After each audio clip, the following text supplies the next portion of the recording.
Buongiorno, guten Tag, Good. Hello. etc. In English, we have to say the good morning or good evening, but we are scattered around the globe. Happy Friday, everyone, to those of us starting and to those of us ending, whoever is celebrating. Today, I'm proposing, because we had already 3 sessions and we really aired our grievances and excitement. So maybe let's narrow the focus, if you'd agree. I picked 3 topics, but we can, if you don't like them, we can skip to something else. Just raise your hand if you have a topic in mind. But it would be nice to kind of pick one and maybe mob on it. See if we can get to the consensus or violent disagreements. Both are fine. We fail and we learn from the failure, learn from our errors.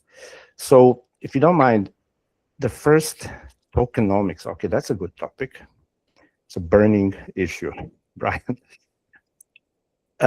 Maybe, if you don't mind, maybe let's start with what I keep hearing a lot is, need to admit, sorry about the,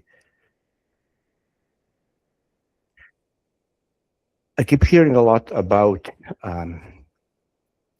when we're using AI to build systems, then there's a lot of discussion around, okay, we can't just blindly just take whatever AI produces and we just shove it out. So the question of reviews or inspection, and I would mention Deming here, which I think this name Deming seems to resonate with a lot of the panelists here. And Deming, who said that we cannot inspect quality into a product. And probably unlike your regular assembly line or your physical products, in software, when we say product, we are thinking string of slices. At least that's how I see it as a card-carrying extreme programmer, is that we are constantly producing and constantly shipping vertical slices. So I'm in my regular practice, I'm used to picking one issue, getting together with people, and then work on it until it's either released, put in the hands of the customers, or decommissioned. It's okay, this is not a no-go. And then while we are working on it, we are inspecting it, reviewing it, kicking the tires, excuse me, so that at the end of this, pretty much everybody on the team or whoever is in the mob has agreed on it. Nobody vetoes it. And we think, yeah, this is the best we can do at this moment, and we ship it. So we go in these kind of working on one thing at a time and avoiding having people work on several things at the same time, because it creates log jams, and it's a big problem in software in continuous delivery. Bryan knows, he can give you hours of lessons on that. But now when we are using AI agents, the question is, how do we work? Can we replicate that same? To me personally, this is the most comfortable way to work.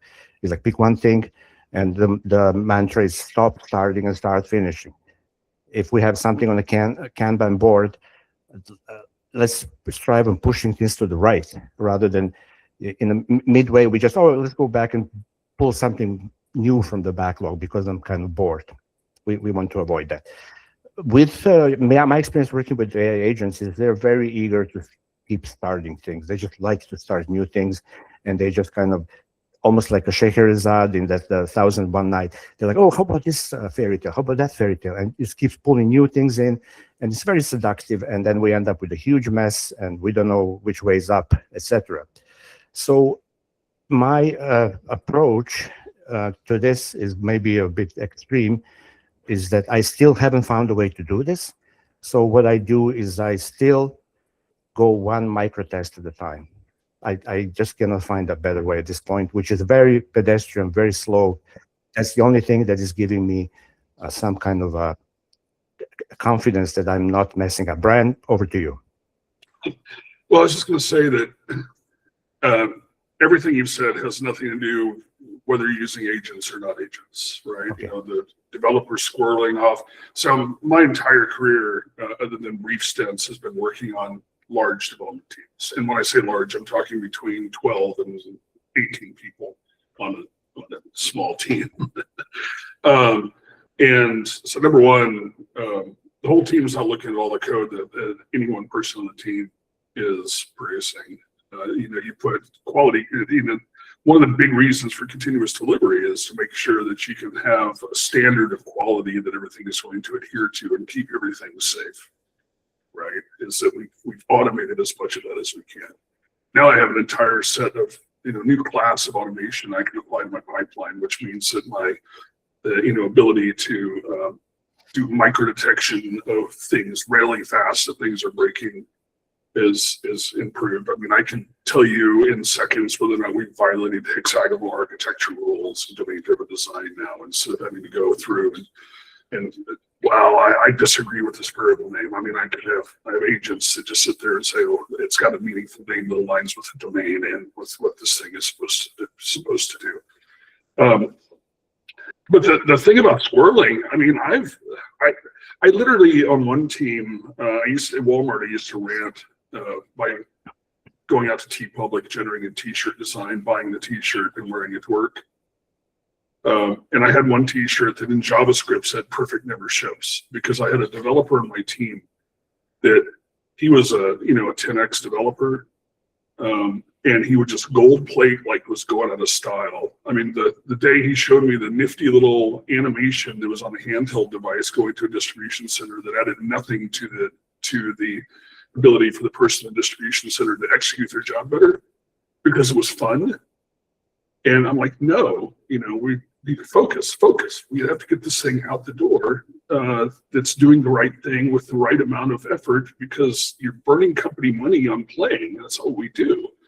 And so that doesn't matter if you're using agents or not. The discipline is still the same. I agree with you on getting one thing done, but I don't believe that using a low-level TDD approach is the right way with agents, because it doesn't give them enough context to keep the architecture in shape. And I think it's incredibly inefficient. The way that I found to be most efficient is using scenario acceptance test-driven development. I'm still focused on getting this one thing done, but it's a bigger thing with more context that enables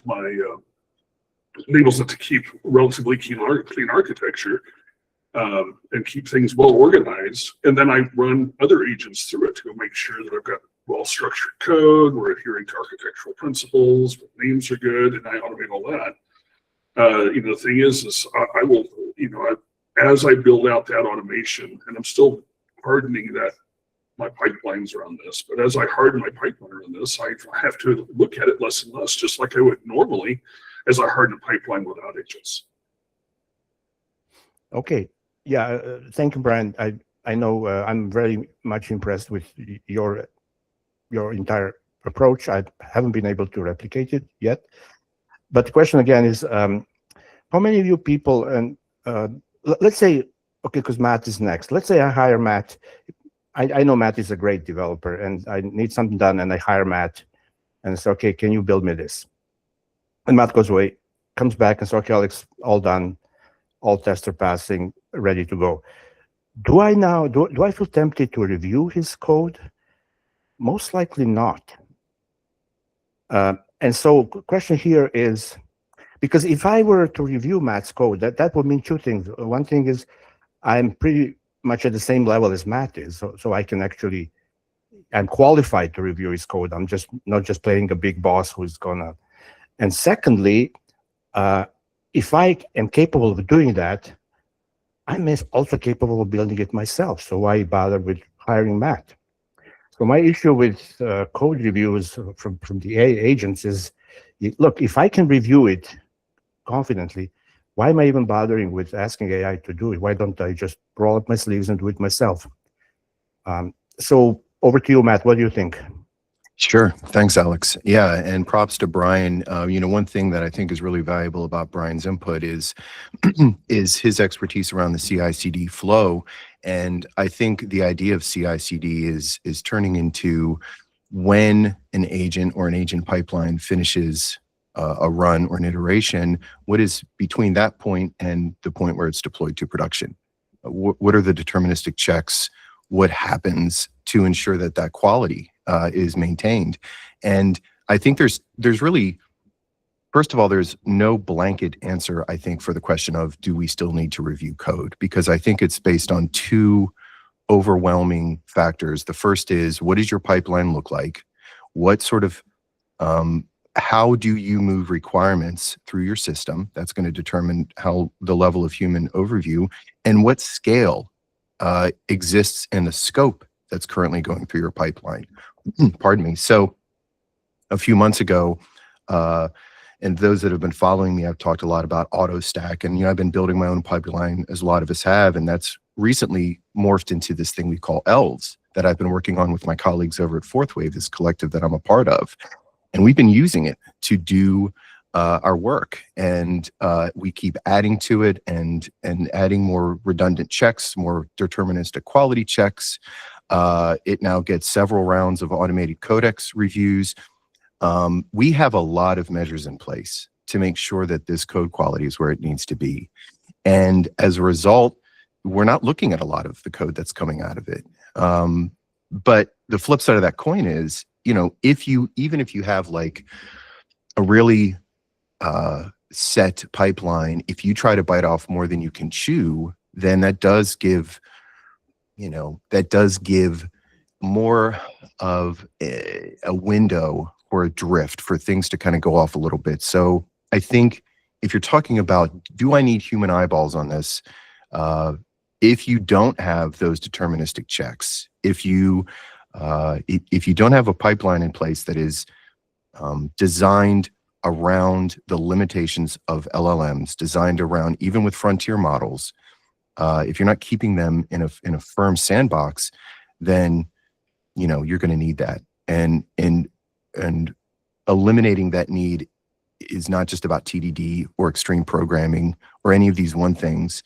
It is the sum of all of the measures in your pipeline, from that first piece of surgical context that you've put in the top funnel of your pipeline until the thing that comes out the other end. Well, and just real quick. Yeah. Please, Brian. My pipeline starts when we start thinking about, is this a good idea? And I'm able to apply agents all the way through the entire SDLC. That's right. That's right. Yeah. Is this a good idea? That is the hardest part of all this, because, and we'll get to this later about if we should expect to erase code or not, but building is the easy part. It's the easy part. If I have a spec and a screenshot, I can build just about anything in about 20 minutes and have it be completely test covered, functionally tested by my agents, codex code reviewed. Building has never been easier. The hard part is the taste and the need for, is this what my client really needs and really wants, which I have found to be by far the most difficult part of this new way of building things, is getting the right requirements. Is this right to build now?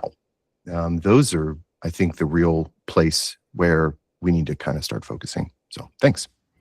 Thanks, Matt. So last time, I think Woody asked us, why are we, instead of reviewing the code, why aren't we reviewing the prompts?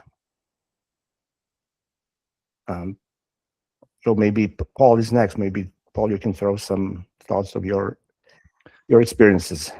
Yeah, I mean, where I'm up to at the moment, I completely agree with what everybody has said so far about, having really good guardrails. That stuff has always been essential, but has become, like, arguably even more important. I don't know if it's even more important because it's always been extremely important anyway. But I would say that where I am right now is I still tend to check, but it's a lightweight check. I think I'm checking less. What I would say is that what I found is that, so first of all, you do have to have these. You have your ordinary, your standard guardrails in place, but then you have specific things for agents. So, for example, I've got a whole list of skills that tell it not only do I want you to go in a kind of test first fashion, but I want you to write tests that are against behavior. And this is the reason why, because I've got like skills that explain a good test should help you to make changes with high confidence over time, this kind of thing, right? And bad tests are tests that are tightly coupled to implementation details. And what I found is that over time, especially when I was first kind of starting with this stuff, I was having to check it a lot more. And what I was finding, what I have found is that I have this habit now of correcting where it goes wrong and making sure that that gets fed back into the context. So feed that back into this skill, whether it's a global skill that I've got on my system or whether it's a project specific skill. I've also found that a couple of extra things. It's funny you mentioned hexagonal architecture, Bryan, because one of the projects that I'm doing now in my spare time, I've deliberately done it using hexagonal architecture. And I found that it seems to work particularly well because, first of all, the robots seem to understand and there's clear rules around what lives where and the direction and all of this stuff. But I've also found that over time, as at the start of a project, I'm a bit more kind of picky about things, and I'm really looking at, okay, when you write this test, is this test really good? Like, will it fail properly for the reason that it should fail? Sometimes I've found in the early days in a project, I'll find issues more than I do further down the line. As you've got more code for it to look at and you've maintained that standard over time, it seems that it's very good at then understanding the patterns, and it continues them quite well. Just one thing I will mention on the TDD front, something that you said, Alex, and there's probably many people on this call have, long done TDD, and, obviously we all know, people who maybe are listening to this recording later might not be familiar that, test-driven development, when done by a human, it's always one test at a time. You make a test fail, you then make it pass, then you then see if there's refactoring opportunities, and you just keep on doing this until you're done. For me, when I'm coding outside of AI, which feels like a long time ago now, but before AI kind of took over my flow, I absolutely loved the fast feedback that I was getting. It's super valuable to me, right? And the way that I would do it, I'd have my IDE. I have a big widescreen monitor, right? And so I have on one side of my monitor, I've got my IDE, and then usually in a quarter kind of space on the other side of my monitor, I've got my test running in my command line from at the same time. And I hit save in my IDE and my test run instantly. And so I get this really fast feedback. So that to me is like super, super valuable. And I often say, I've said in the past, I create bugs all the time when I'm coding myself, but I spot them instantly. So they almost never get through. It's really rare when I'm doing it manually that a bug would get through for that reason. What I have found with AI, and this is kind of interesting, is I started off by forcing it to go one test at a time, right? But I found I wanted to experiment, and what I found was that it works quite well for the robots to just let it do like 5-6 tests in one go, and they'll fail. And I know that this is kind of sacrilege. That's not true TDD. I know that, but it seems to work well for the AI, and it seems to, as long as it's writing the test correctly against behavior, I still check them, make sure that they're good. But over time, it does seem to get better and better. And I find myself, I force it still to work in these small increments. Some of it, I think me and you chatted about this recently on a thread somewhere, Bryan, on LinkedIn. And I kind of said, look, I still have this kind of habit and this theory, at least, that, the maintaining code that a human could maintain is probably good for the robots. But I can't really prove that. I haven't experimented enough with that yet, right? That's just a theory. And I don't know, if I'm being really honest, whether that's almost a romantic thing on my side, because like I've spent all this time in my career. I'm not saying it is, Bryan. I'm saying that I don't know, because it's your own bias as well, isn't it? And I'm not sure myself whether is that me clinging on to that a bit, or is that me? Do you know what I mean? Is there something to that like if I went further and allowed it to go and didn't check it as much as I have been doing, and I will argue that the checks I do are very quick. It's usually the small PRs. I usually check the tests more than the implementation. I'll quickly go through it. I don't know. Like, part of me feels like I don't know how it's going to end up if I don't check as much. Do you know what I mean? And there's a bit of I don't know if it's a fear there. I don't know if some of it is a psychological thing with me. I don't know. I'd be interested to know what others think about that. Yeah. So I would say to that, Paul, to me, the biggest value of TDD is the discovery process.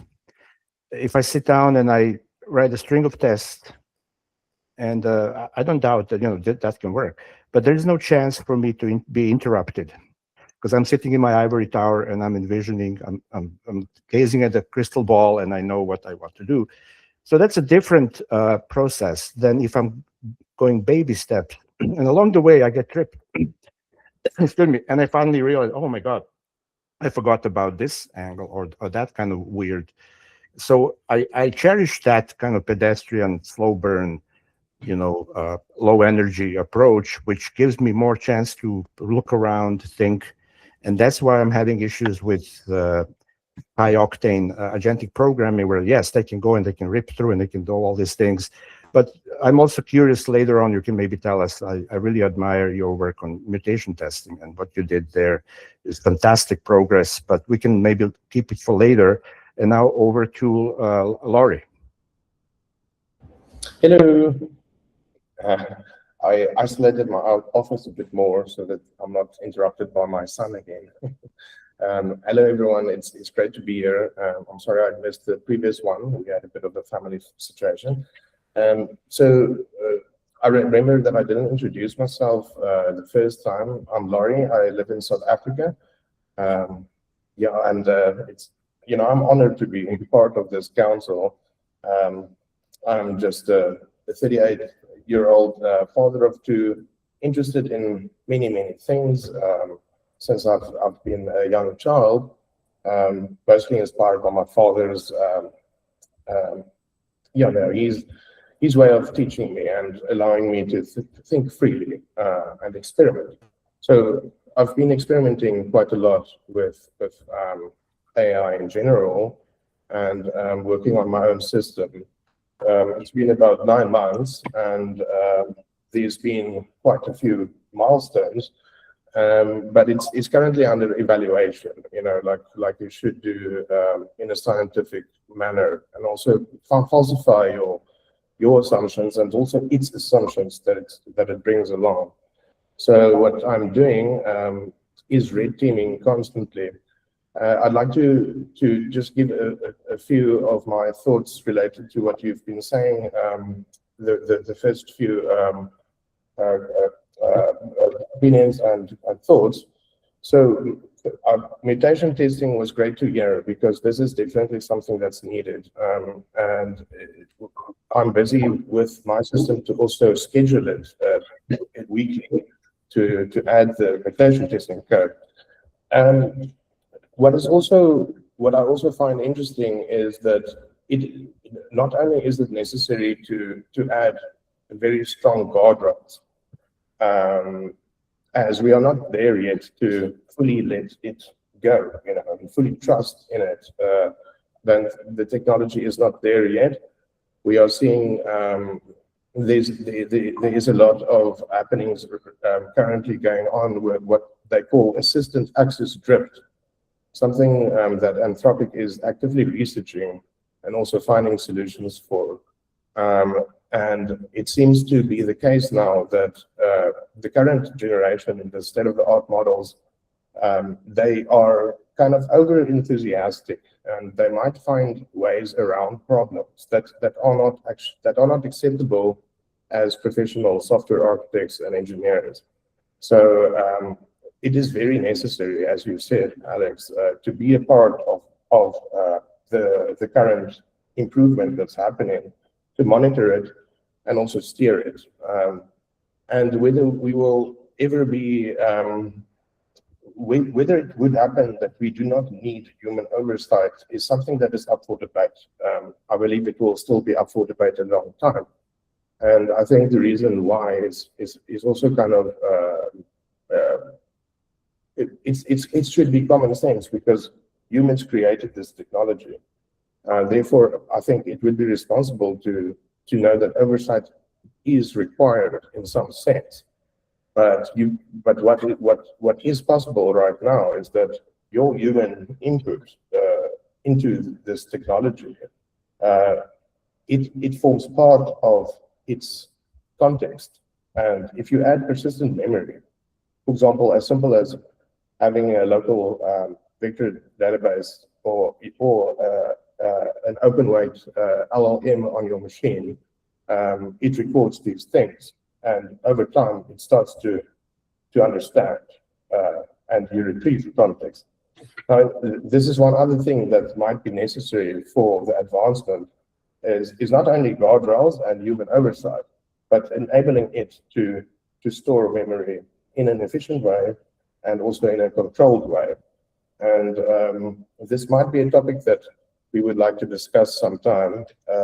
Perhaps we should share notes and share documentation and insights, and also evidence that we found to bring this topic up later or in another talk.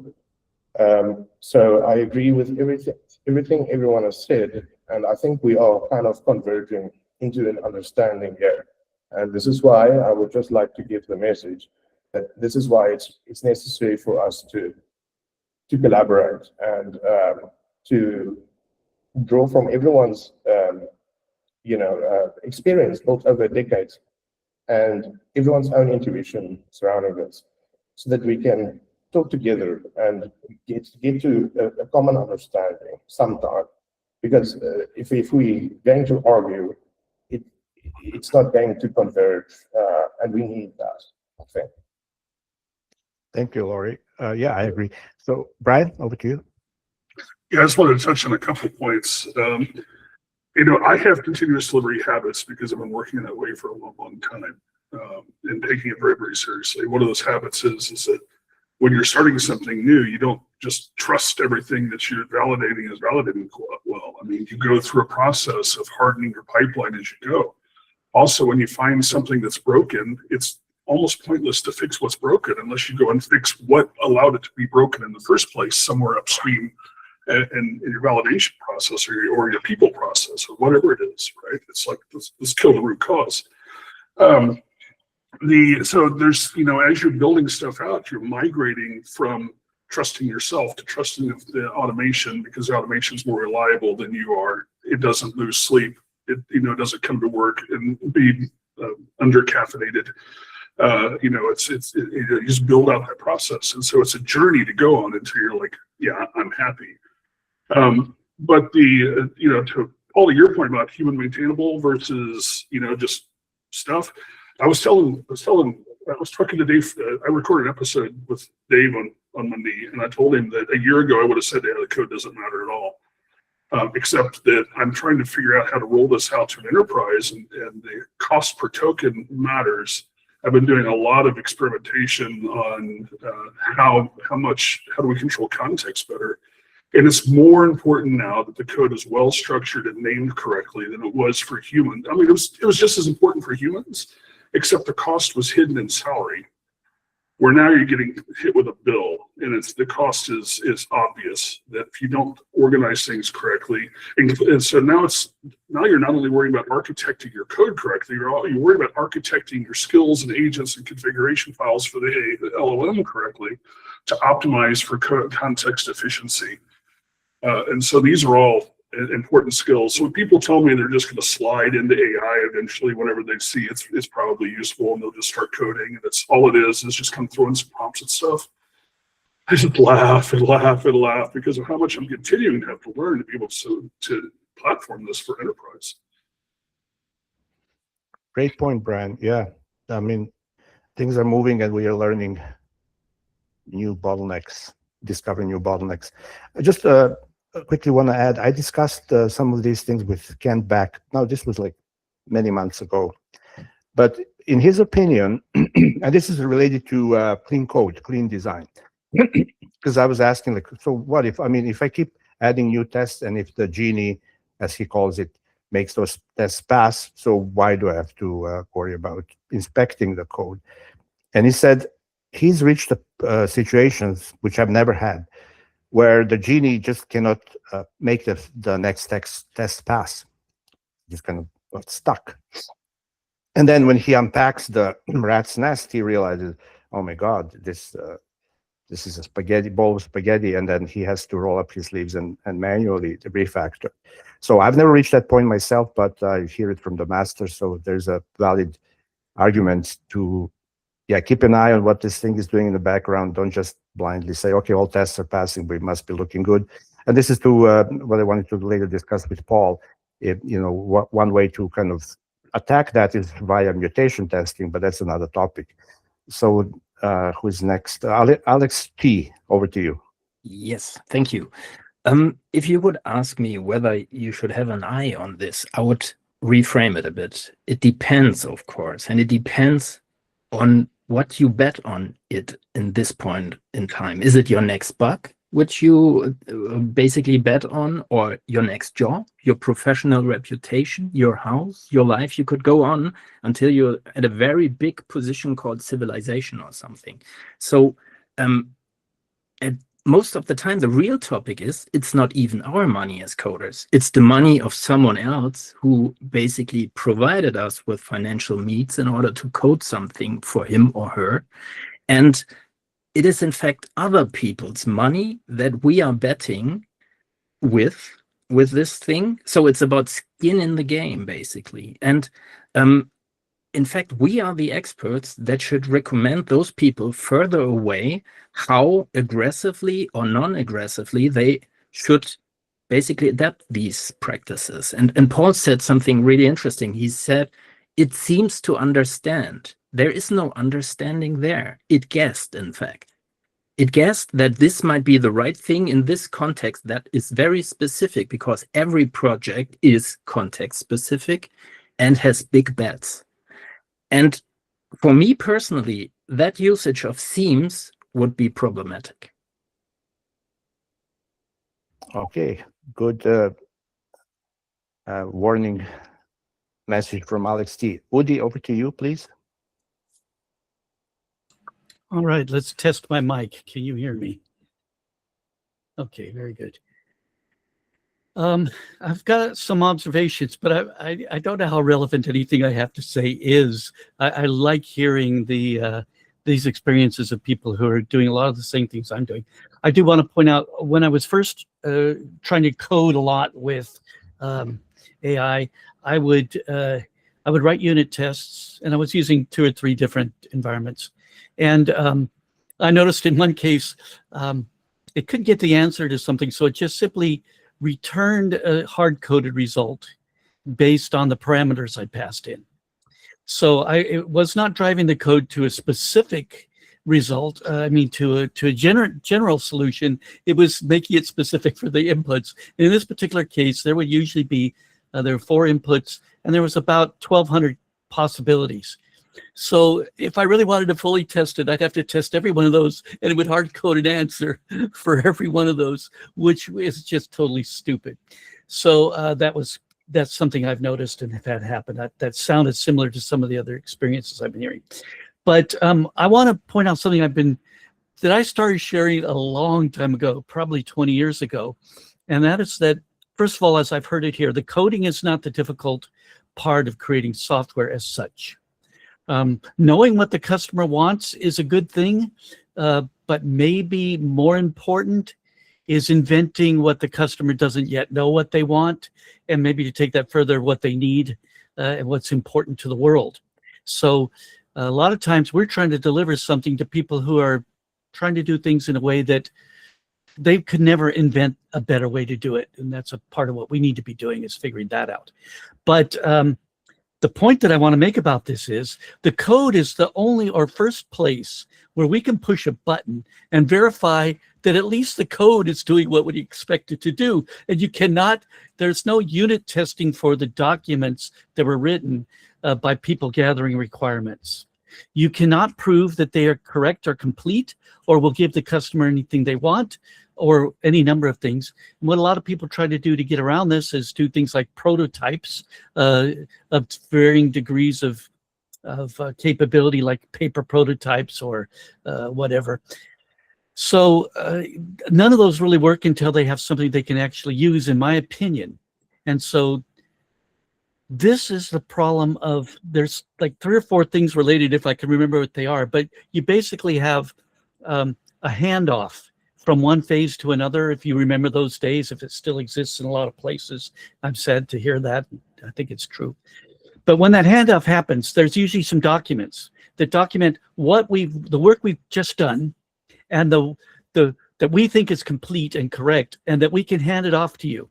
And when we hand it off to you, you can assume it was completely correct, but you have to have read it first and agree that it was completely correct before you're ready to start working on it.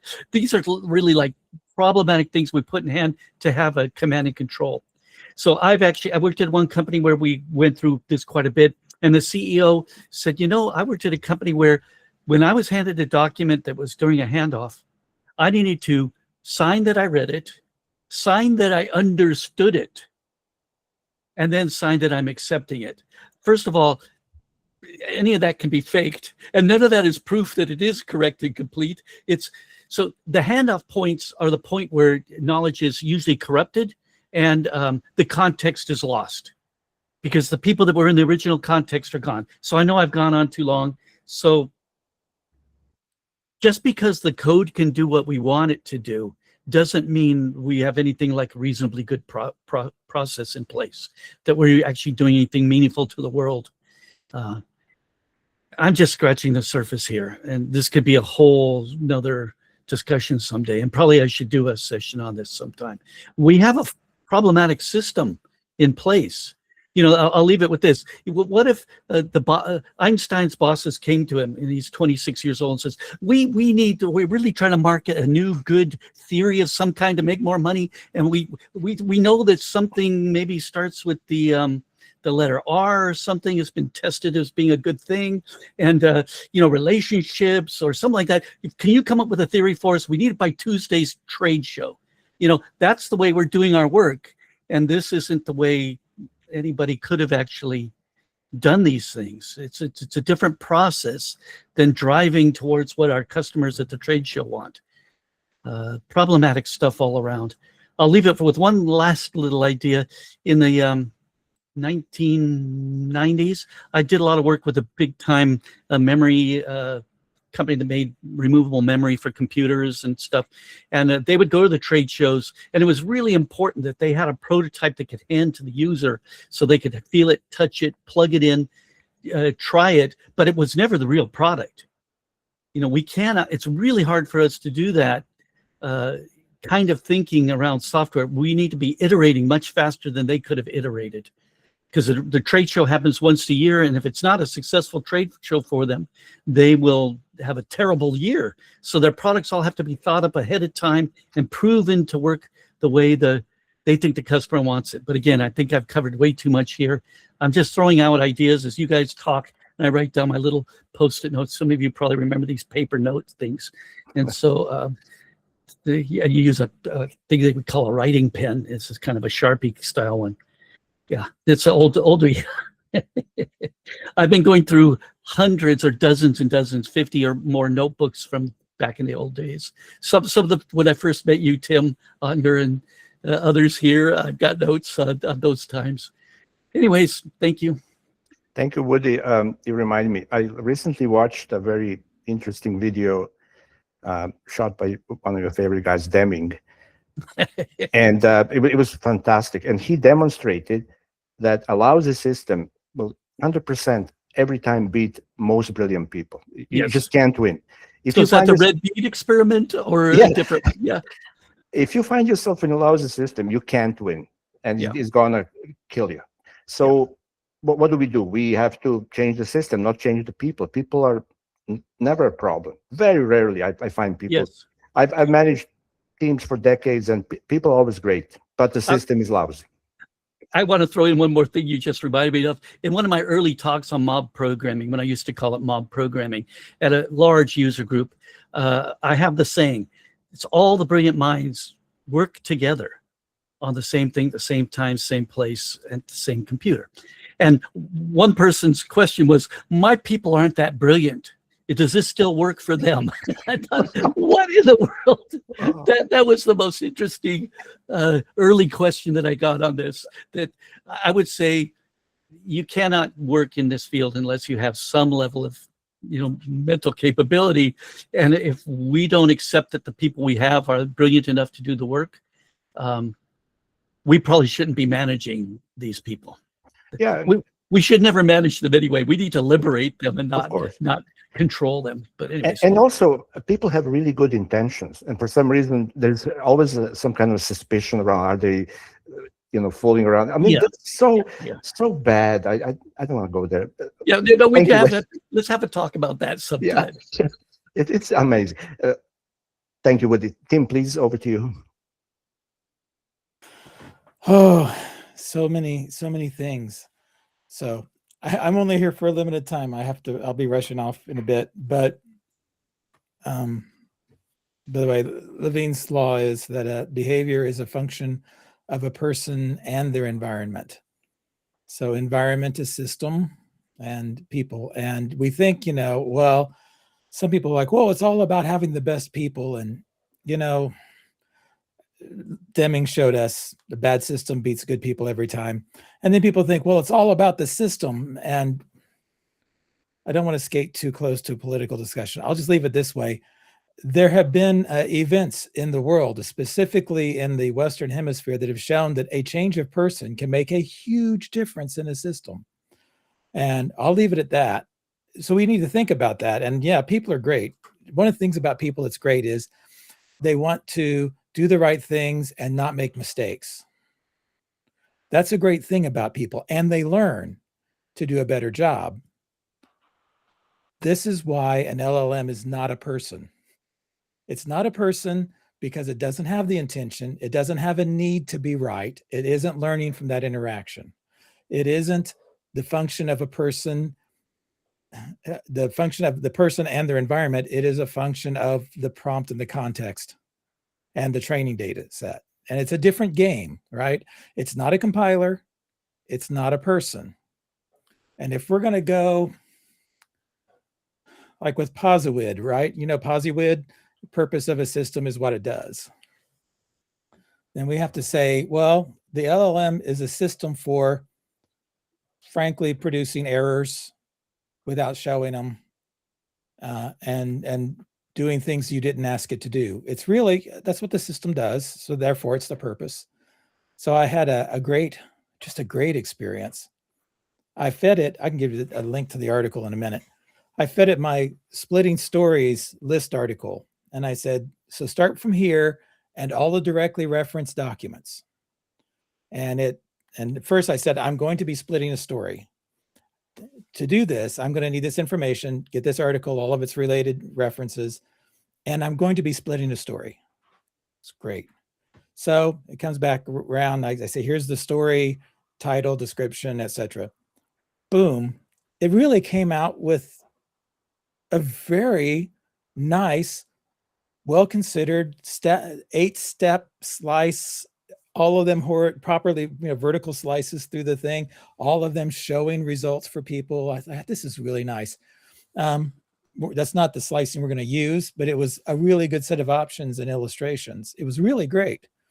And then it turned around and really screwed up my code base when I had it do I deleted some dead code and it said, oh, these functions called that code. We better reinstate the code. And it started reinventing the code that was dead, that was only ever used in the test. It's like, so it's a milkshake machine. Think about this. You get this nice milkshake machine, right? And it puts all the ingredients in and it grinds up the M&Ms and it puts the fruit in and all that good stuff. But every once in a while, it drops in a blob of raw chicken liver. It's just a thing it does. That's how it's made. So you have to think, oh, there's no problem with version control. I rejected the change. I stopped it and did it get reset hard.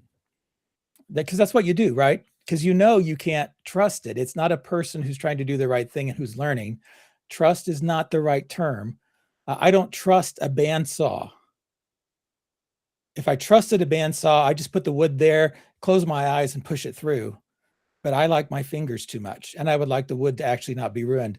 I don't trust a bandsaw. I use a bandsaw. I don't trust a table saw, but I can use a table saw.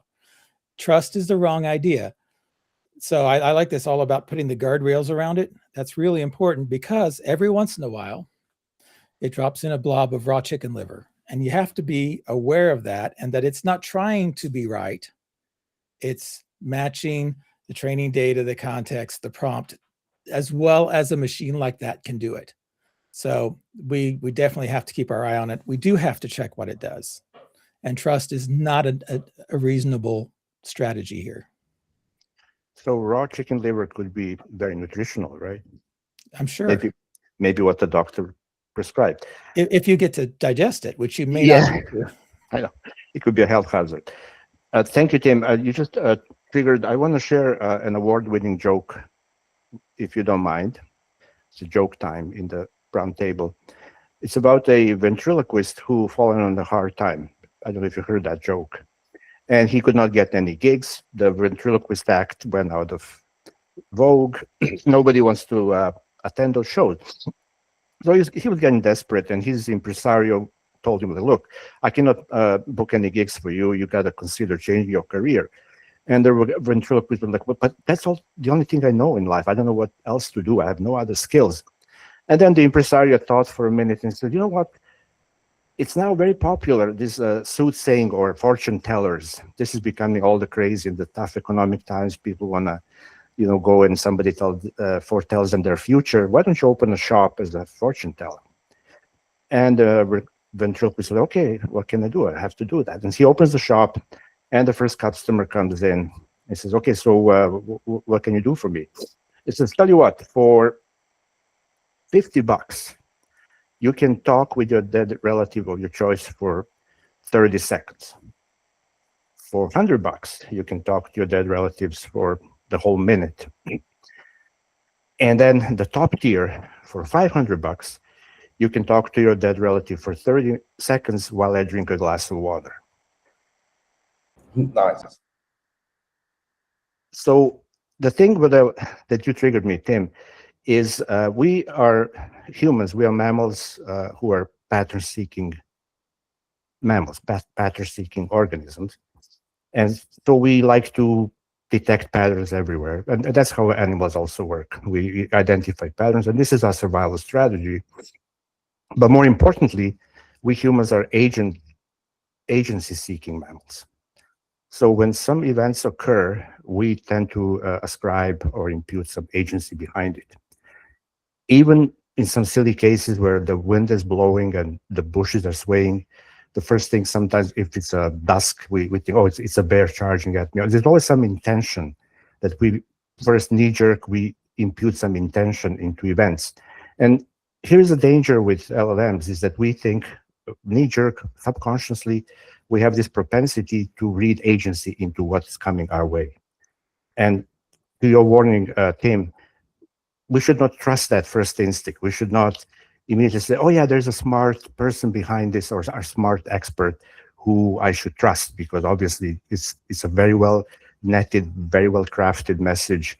Therefore, I have full confidence in this. So maybe even trust by verify, but never blindly just go and say, okay, this is something that this sophisticated system has given me. I should just take it and run with it.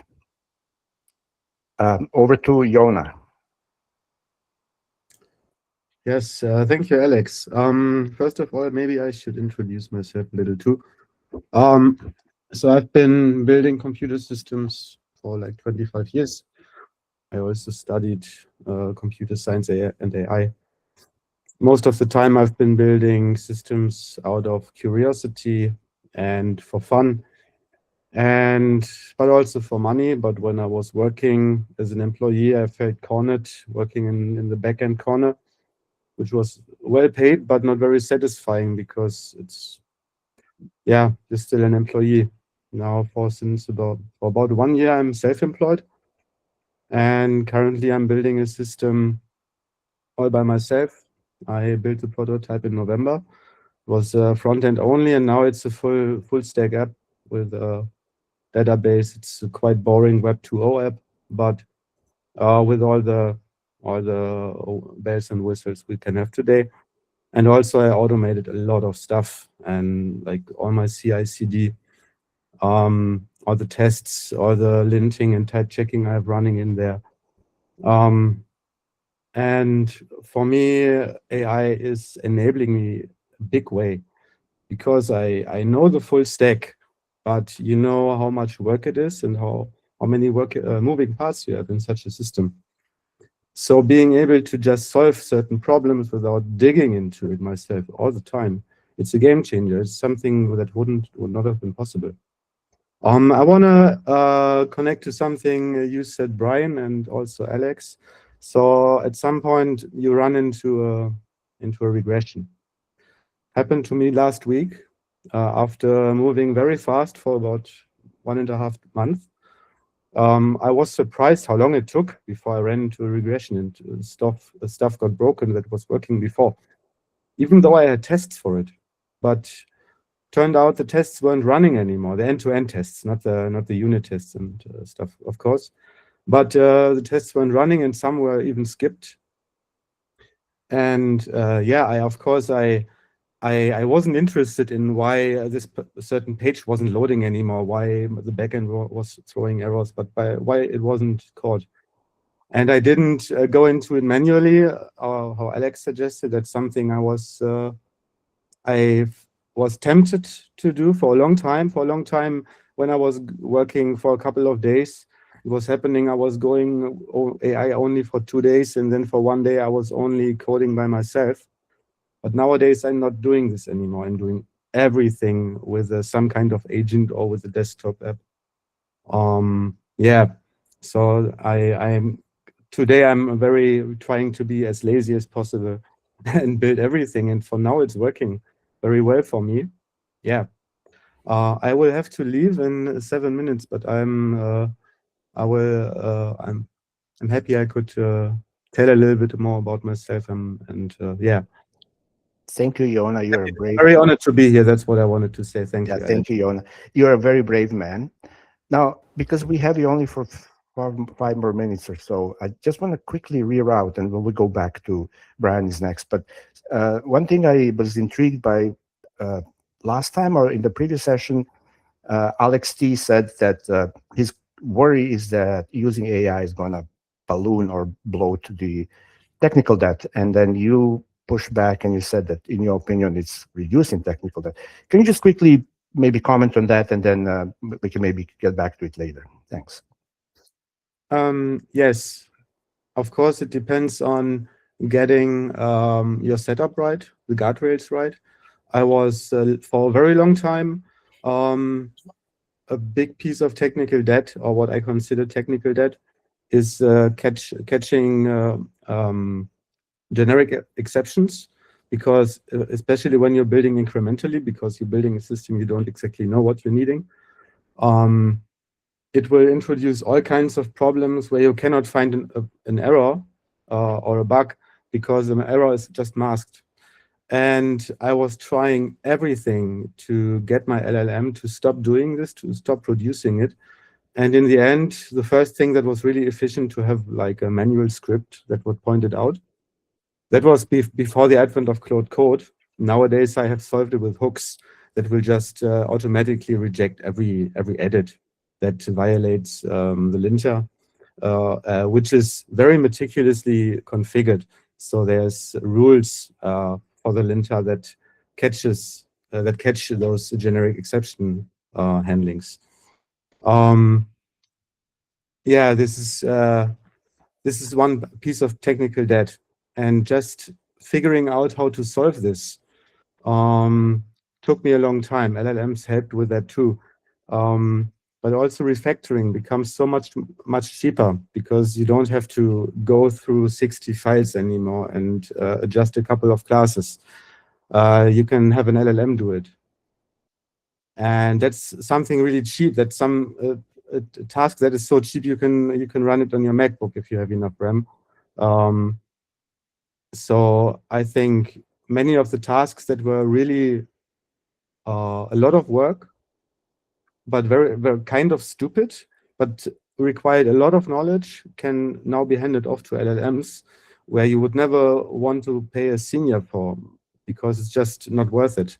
But it's just stuff that is maybe required to just unlock a new technology, to unlock a new Python version, whatever. It's all that kind of stuff that you can hand off. Yeah, I mean, thank you for. I want to insist to have LLMs help you reduce technical debt requires the same discipline that it required before, but now it's doable. I think before it wasn't doable. Okay, so this kind of plays into my observation, which may be wrong, incorrect. When when I'm managing team or leading team of developers, then there is an implicit trust, and we think that they know what they're doing and they will not falter, and there's a less need for checking and verifying. And as I mentioned previously with LLM, I'm always cognizant not to fall into this imaginary agency trap. So I'm less, I'm pushed more to be skeptical and not believing. And therefore, maybe it creates a situation where we preclude technical debt from ballooning. Because, I mean, I've been in situations where it's a great team and we're working, and due to various conditions, we end up with a bloat. And all of a sudden, wait a minute, we have bloated because nobody stopped and did a thorough investigation. We just keep going. But when I'm working with LLMs, I'm very careful not to get to that point. So I'm really kind of being a hard ass on those agents, and I don't, and that's why I'm big on mutation testing, as Paul knows here. But I'll let you go. I know you have to go. Jon, thank you so much, and over to Bryan. Thank you so much. I'll see you guys next week, I guess. Ciao. Yeah, cheers. Chair. Yeah, I just want to touch on a couple points that I keep stressing. Well, I've been stressing for years about why platforms. I gave a talk at Platform Con several years ago about why platforms don't matter. And the reason platforms don't matter is because people don't look at the platform, identify the new capabilities that platform brings, and then modify the way of working to optimize for leveraging those capabilities. You've seen it, it's a decades-old problem. There's a famous story about Black & Decker's adoption of resource management systems and how the people just adopted the system, applied their own way of working to something that should have enabled massive improvements. They looked at it as a way to save salary. Black & Decker looked at it as a way to plan better. I see it when you roll out delivery platforms to people, and try to implement continuous delivery, and the CD takes an entirely different mindset of working than what most people are used to working. So it just turns into build and deploy automation to break production faster instead of a way to improve your quality. And I'm seeing the same thing with when people are trying to leverage agents to do their work. They're trying to apply the practices that are their habits to the new platform instead of falling back on principle and saying, how can I implement my principles better with this new platform?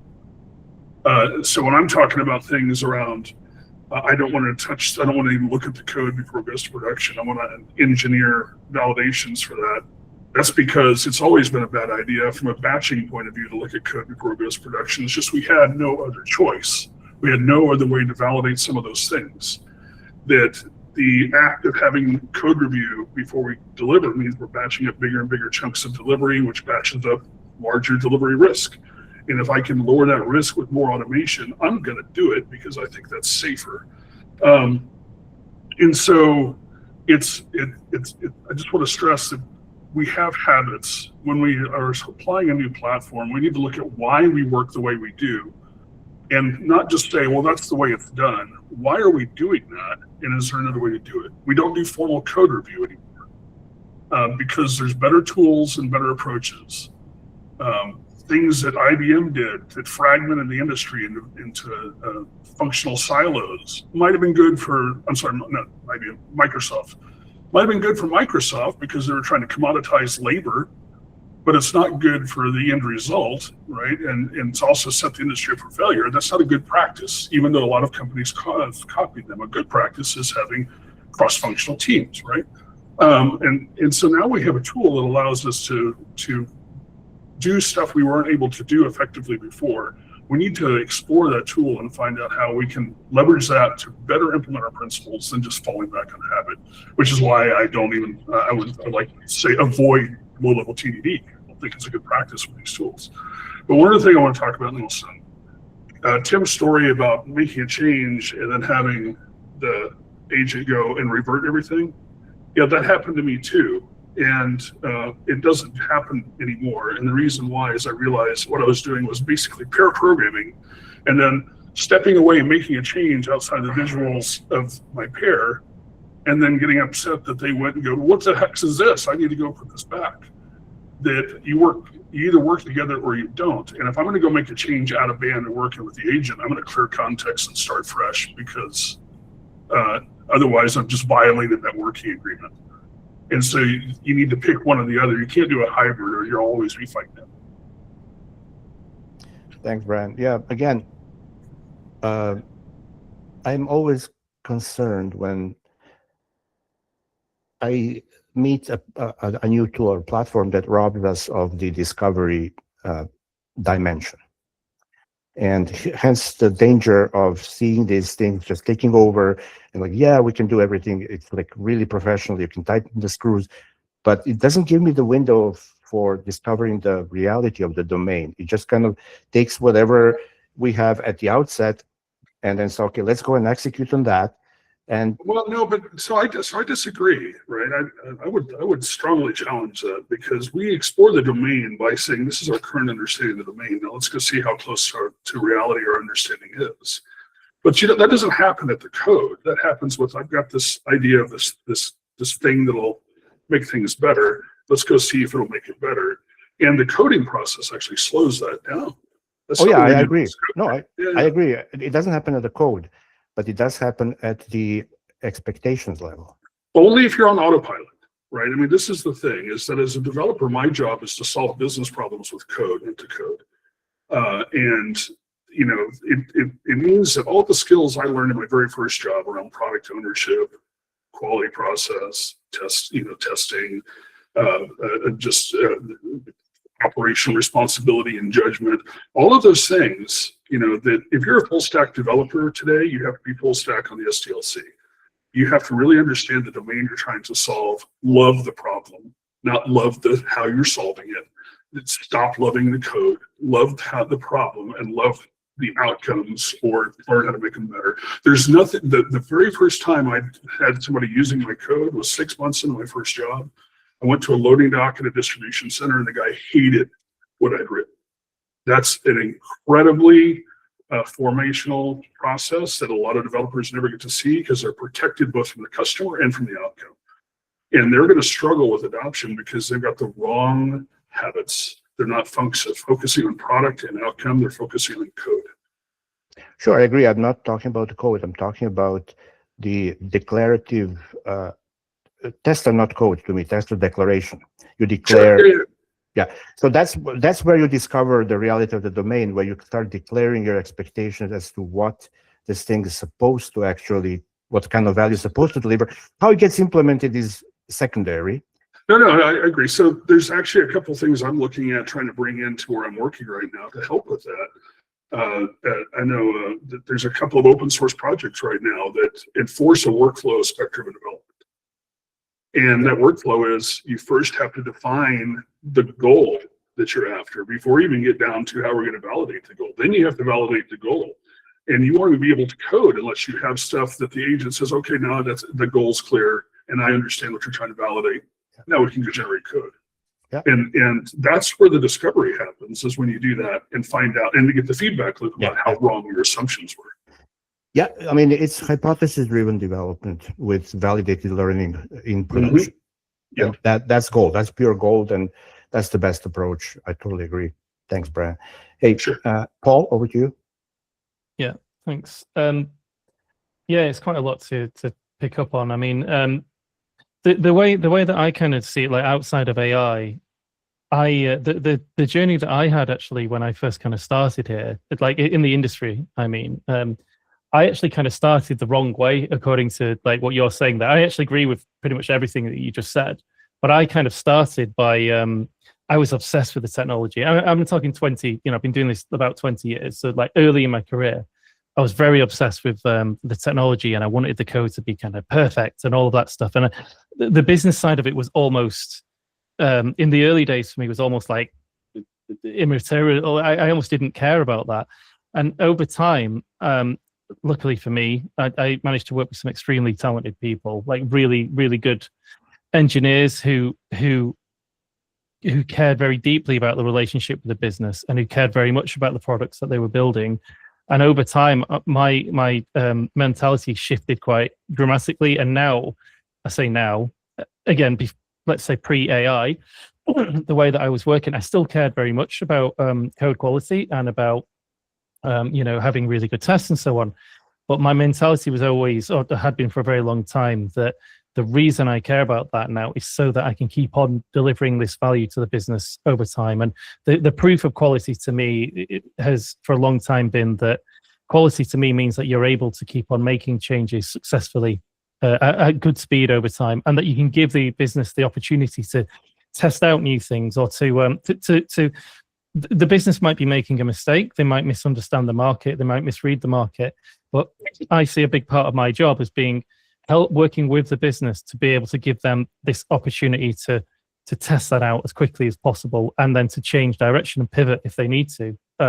So that to me is because you mentioned before, Bryan, about a developer that you work with who was gold plating, and that form of like, to me, that's the complete wrong mentality when it comes to quality. It's nothing to do with the reason I care about the internals, or have done for so long, is because I think there's a direct connection between the internal quality of the code and the ability to keep making changes over time, which is what the business needs. So when you have that kind of connection with the business and that close relationship with the business, it's amazing for me. And there's something else I wanted to talk about here, but I'm just kind of leading on what you said.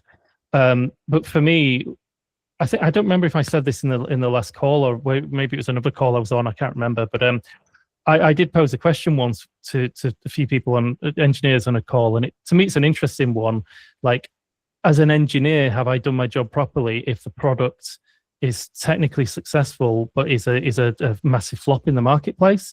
And I think, to be fair on that one, I do think you have to be fair to a point, because there's only so much influence that you can have. But I would say that my inclination is more towards, like, I don't feel like I've done. But for me, it's unsatisfying, right? Like, I'm not satisfied if I work on a project that's a technical success but a product failure, And just one other thing, and just I'll just throw this over to you, Alex, if you want to judge this. But I did want to kind of bring up mutation testing and to show something there. I don't want to derail stuff, so I don't know if we want to talk about that in a bit and maybe come back to that if that works. Yeah, we can come back. Sure. Let's maybe continue this path, and then we have time today. We can talk about mutation. So. Thank you, Paul. One other thing I want to add is with regards to technical excellence. And this is the thing that Bryan opened my eyes to. And I mean, I should have had already my eyes open, but we all have blind spot. But in reality, if we don't have a regular process, and like Bryan, you always talk about, don't have those like hot fixes. Now, this is terrible anti-pattern when you have a special way of doing hot fixes. Really, we're talking about maybe the most important thing, which is security. If we have a system that is putting the business at risk because security loopholes are so prevalent, and especially nowadays, we have to protect our customer, our business from malicious attacks, right? So having a system in place, which is what I think I value most from Bryan's kind of teaching, first of all, minimize the blast radius as much as you can. And when the blast happens, be able to react like this and save the business, and either roll back, roll forward, plug the hole. This is number one, I think, in our profession. This is the first thing we should do. And then worry about, is this snazzy enough? Is this sexy enough? That's, in my mind, secondary. But make sure that we are the guardians of the safety of our customers and our business and our stakeholders, etc.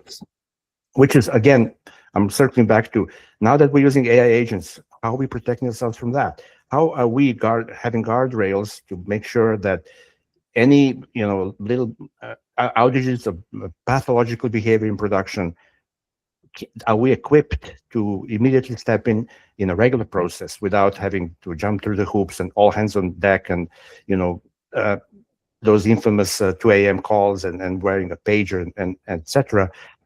This is another area of my concern, is when we're moving forward with agentic development, are we guaranteeing to our customers that they're safe and they won't be compromised in any way?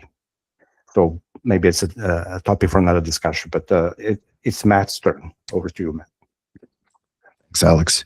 Yeah, well, we've certainly covered a lot of ground over the last 30 minutes. I guess I have two main thoughts. I'm going to try to keep my zigzagging brain in one spot to speak to them. In terms of technical debt, which I think was one of the topics that we were beginning to talk about, I think it's the same discussion as, do we need a human review? The question of, well, does AI increase or reduce technical debt? And the answer is, it entirely depends on your pipeline. Your AI can produce garbage at an astronomical rate, especially when repo hygiene is involved. So frontier models right now can code circles around anyone in this call in certain areas, right? They're not junior programmers anymore. Frontier models can write advanced production level code at the infra level or at the tiny level. That's where they are. They are not good at repo hygiene. If you look at a repo that has had Claude go berserk, and I've seen a couple of them now, and I think I commented on this recently, it's going to look bad. There's going to be code repeated. There's going to be YAGNI violations all over the place. You're going to have 4,000 files when you really only need about 400. That is where it is right now. Now, there are deterministic ways around that, which is the thing I think we all tend to forget sometimes, is that people that are doing this for a living aren't just throwing a prompt into the mix with ChatGPT and going, I hope this works. It is a dedicated, serious process that is highly technical and highly exploratory, yes, but it is, our goal is deterministic as much as we can, solid results that we can rely on. And whether we call that trust or whether we call, we can't get bogged down in word games and these terminology games that take the conversation away from what is the technical reality of what we can achieve today with frontier models and properly applied testing practices, properly applied pipeline practices. So your backlog can go from 100 issues to 0, or it can go from 100 to 500. And it's based on the amount of energy and time and effort you put into making sure that your pipeline is producing the work that it needs to. And, one reason I'm really happy that Alex T are on these calls, because, as I think probably many of us know, and there's a lot of folks on LinkedIn like this, they're definitely middle of the road, more skeptical, more cautious. And as we all would agree, we need that, right? We need, I think, the pull and push of people that are, me and others, like in the Agentics Foundation and Fourth Wave, we live at the edge. We live at what can yesterday's model do with the most cutting edge capability to and where is it going to take us? That is our value offering. That is what interests us. That's where we live. And we need people to sanity check us and to mention things that maybe we aren't thinking about. But at the same time, I think we need to also have some pulling mechanism.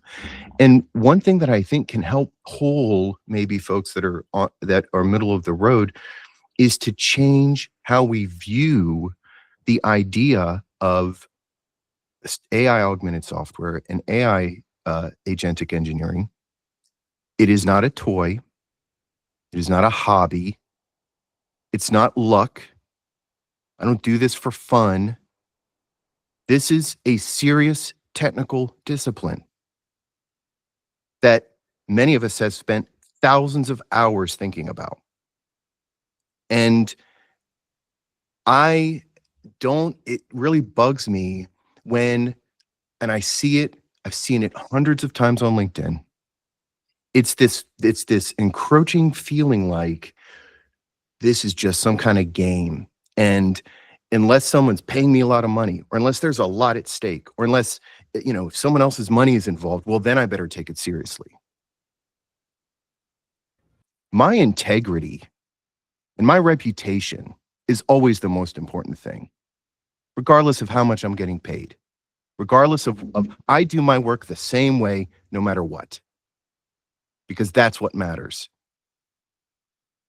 And I think we're going to get somewhere a lot farther if we stop attacking people's integrity, and we stop attacking their work ethic, and we stop implying that this is either not actual engineering or this is some sort of, goofball thing that we're all just doing. AI is not something that AI is not an impossible thing that can't be known.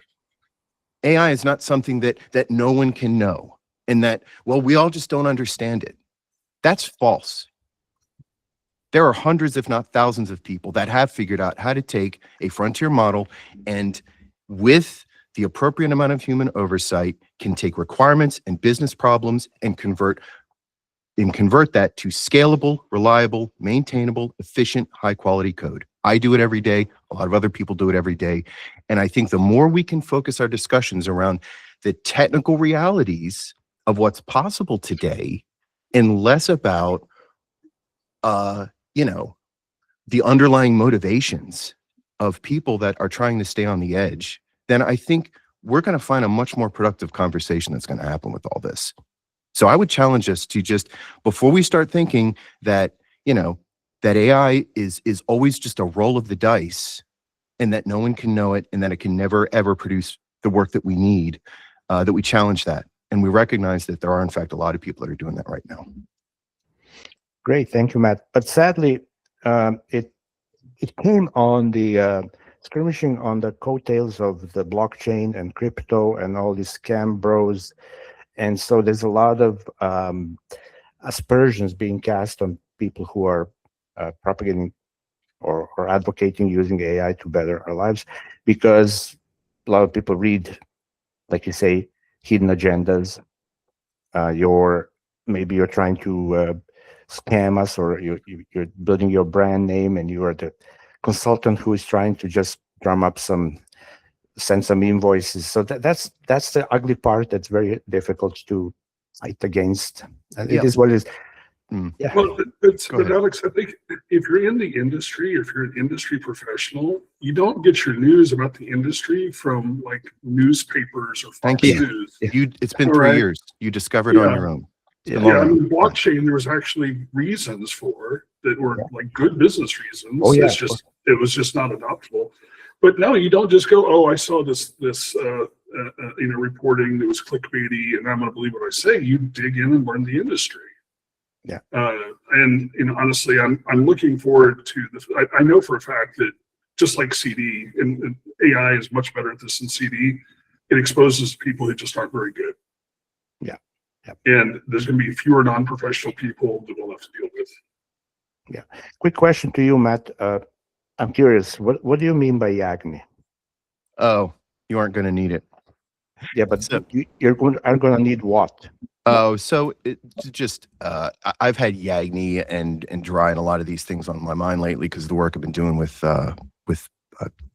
probably CTO Tim over at Fourth Wave, just in terms of AI building things that it doesn't actually need. YAGNI, as to my understanding, is just an old school programming concept that, don't build anything that you don't actually need. And as we know, AI loves to build things. It loves to build a lot of things. It'll build everything.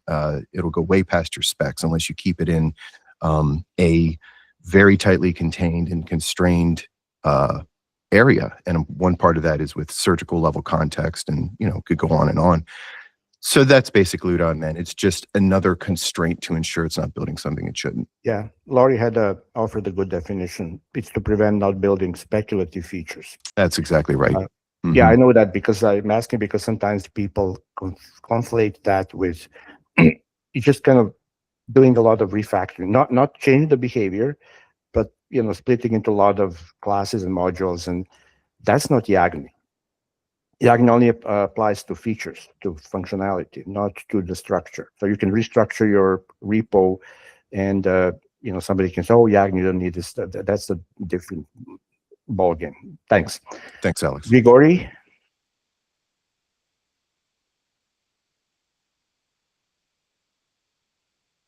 Grigori disappeared, so I don't know what happened. Can you hear me? Laurie, over to you. Hello? Oh, Grigori, go ahead. Yeah. Grigori is back. Yeah.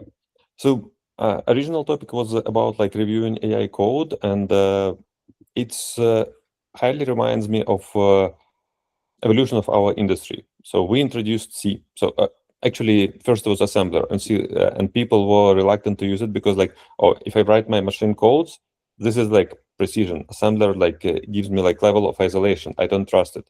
Then it was like C, higher level. Again, like, do I need to review like what C compiler like produce? Then it was a push against like memory management. Oh, like it's gonna like screw us because it's gonna eat like all the memory. Then libraries, like today using open source library is a norm. For a while it was like, oh, if I cannot see source codes, how can I like trust it? And like in a more positive example, like we're not like writing our data into files ourselves. Like we have SQL, we have an expectation of a query, like what should happen.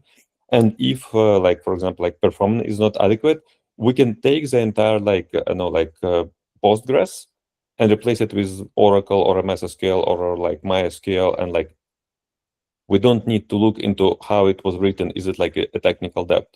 And it's all like conversion to like, it's not a technical debt until you need to change it. So we need to address technical debt if we are going to plan like manually do something about it. So like it's never technical debt when you write it.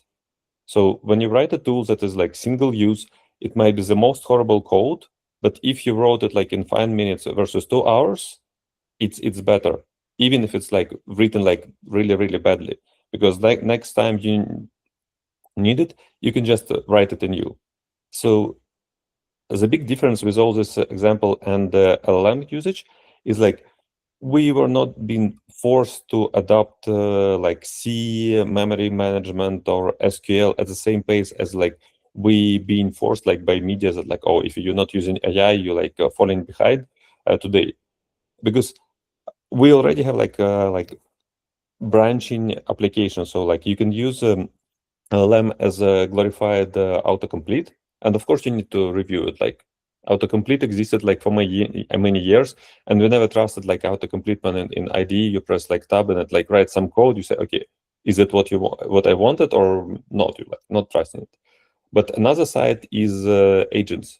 It's writing it code and delivers a product that's more similar to an SQL server.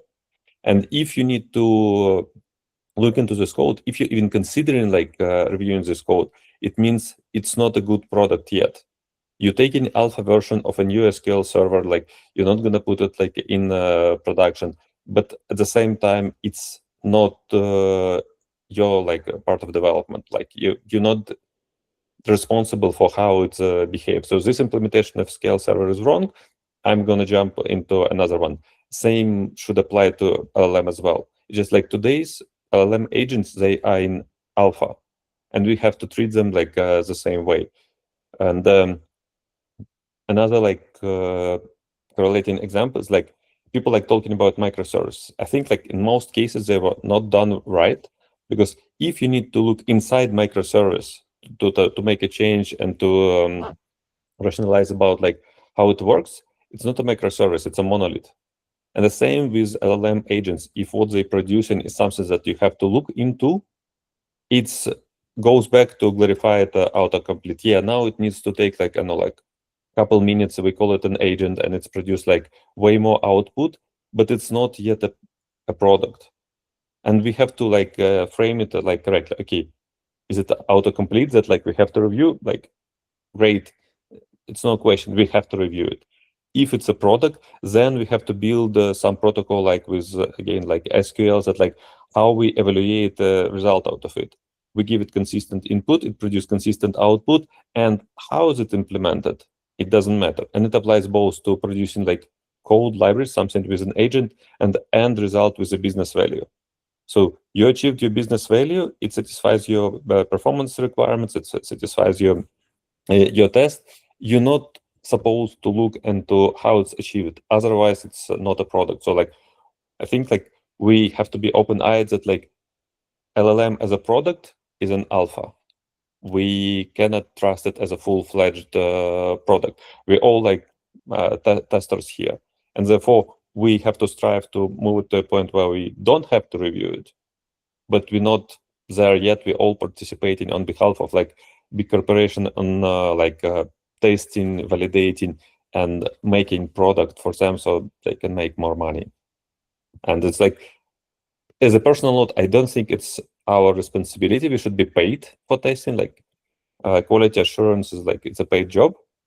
But we've been how to say, like pulled in by media influence into like, oh, if you're not on a bandwagon of testing LLMs, you're losing out. You'll be out of job soon. So that's my 2 cents. Thank you, Grigory. So when do you think we'll reach the perpetual beta of LLMs? Or Matt may think we already have. I don't know. It's Matt, do you think we're in perpetual beta now, or Perpetual beta? I mean, by the definition that you're applying, I do. Now, I think, and this, I'll tell you, this is the tricky middle of all this, is that AI is still highly experimental. And it is true that if you dig into an LLM deep enough, it is non-deterministic. It is ultimately a mystery box that we all do our little dance in front of to get the results we want. That is the nature of LLMs. And I don't want to. That's the beauty. That's the beauty. That is the alluring mystery of it, right? And working kind of at the frontier, like it's an exciting place to be. And so I don't want to dismiss the idea that it is highly experimental. I guess my argument is that there are ways that we can verify with pretty good accuracy that the work coming out of this meets our standards. It meets the standards of our clients. It meets the standards of our stakeholders. It is possible.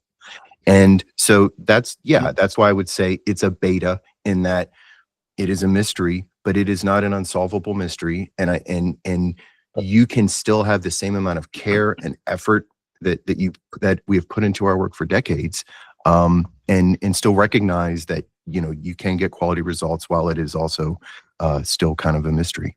But look, even I work with a lot of, I was fortunate to work with great software professionals, and each one of them was a perpetual mystery. You can give the exact same input, and not only different people give you different output, but the same person will again give you different. So it's kind of the same. I don't see any difference, really. So, and perpetual beta to me means continuous experimentation. Right. Now, Grigory, sorry, I cut you off. Did you have Yes. So like, because I disagree with like half of what's been like said, and agree with another half of it. So I agree. I believe it's your point, Matt, that it's non-deterministic, and it's a beauty of it. So to get it out of beta, it should not become deterministic. It's basically like it kills it. That's a like whole point. That's like you can give it a task.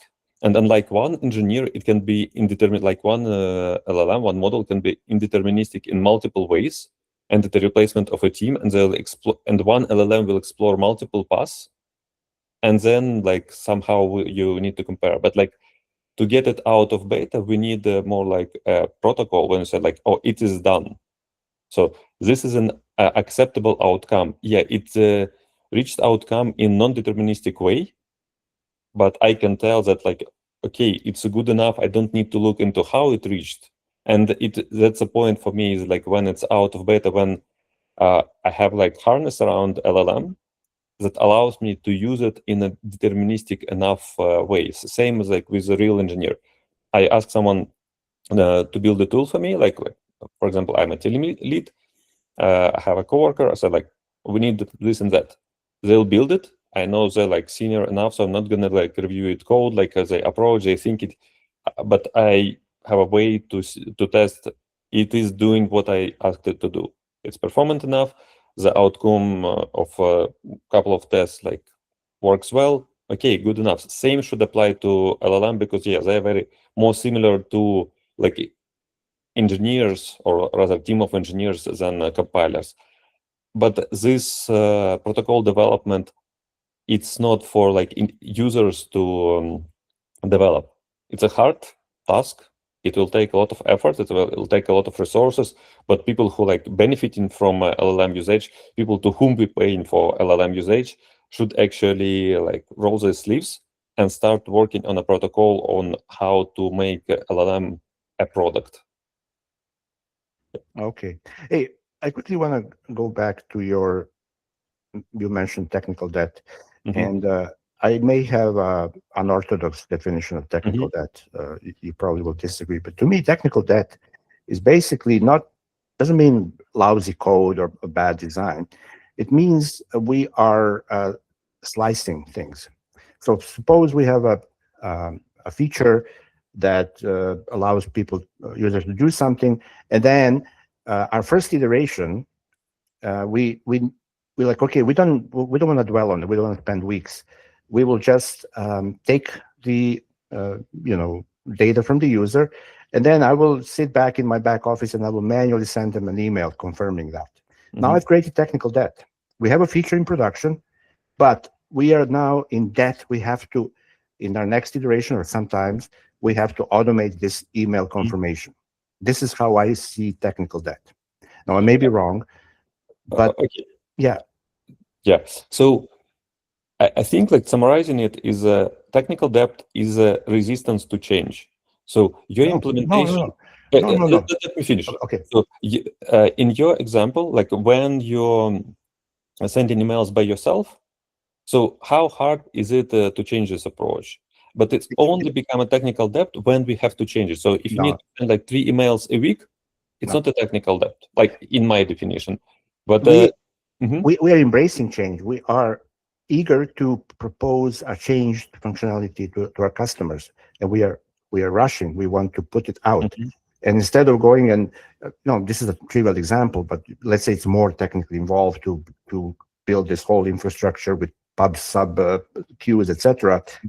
Our first iteration is going to be, I'm going to put something in the customer's hands, and we're going to squeal and sweat here in the back office, and we're going to do muscle bound, because we want to embrace change. We want to propagate change. But now we have incurred debt, and now we have to deal with it as a team, right? And so my question is, how are we going to roll with AI agents now with this kind of mentality? Is it going to give us more rope or less rope, or enough rope to hang ourselves? That was the gist of my kind of intention here. I think it should be like outside of brackets. As I like gave example with SQL, so it shouldn't be our debt when it's like agent produce something. It should be a product, and if we need to change, we should not like go and review the code produced. We should give it a prompt. We say like, this is like a new requirements, like performance requirements, feature requirements. It's go make a change. We have a protocol to validate that the change is like what we actually wanted. Like it gets some value at our hand, and then we're not talking about like a technical debt in the same sense as we're not talking about of technical debt of SQL Server implementation. Okay, great. Make sense? Yeah. Thank you. Paul, over to you. Sorry, I thought somebody else was ahead of me. I didn't have my notes open then. Yeah, sorry. You wanna skip or okay? No worries. Sorry, Paul. Yeah, I'll reserve.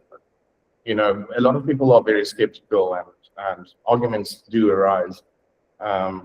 So taking a back seat and listening is very important, and not jumping to conclusions. Yeah, let's talk. Let Paul talk.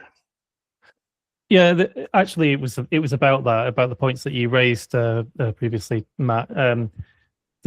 I'll be fairly quick on this because I think we probably I know I've spoken to a few people in here on LinkedIn about this, so people kind of probably already know my perspective a little bit. But I would say, I mean, first of all, on the skepticism approach, like, to me, a healthy skepticism is a good thing, right? Like, a healthy skepticism to me is an approach where you say, I might not necessarily agree with this right now, might not necessarily be convinced, but you can show me the evidence, and if the evidence is good enough, I'm willing to change my mind, right? So if somebody has that perspective, I think that's a healthy thing.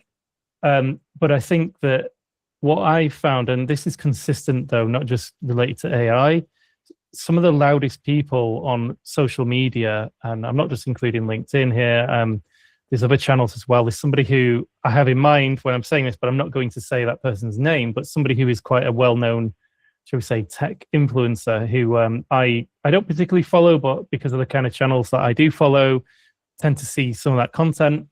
And I'll note that some of these people who have been very anti, the XP stuff, continuous delivery, people who I've seen one of these people in mind who, again, I'm not going to name the person's name, but I've seen that person argue with, I kind of don't want to say too much because I'd have to give the person's name away, but I will say that people who have very vocally been against what I would consider to be kind of well-established continuous delivery practices, kind of people who say things like nothing wrong with very long-lived branches. Do you know what I mean? This kind of thing.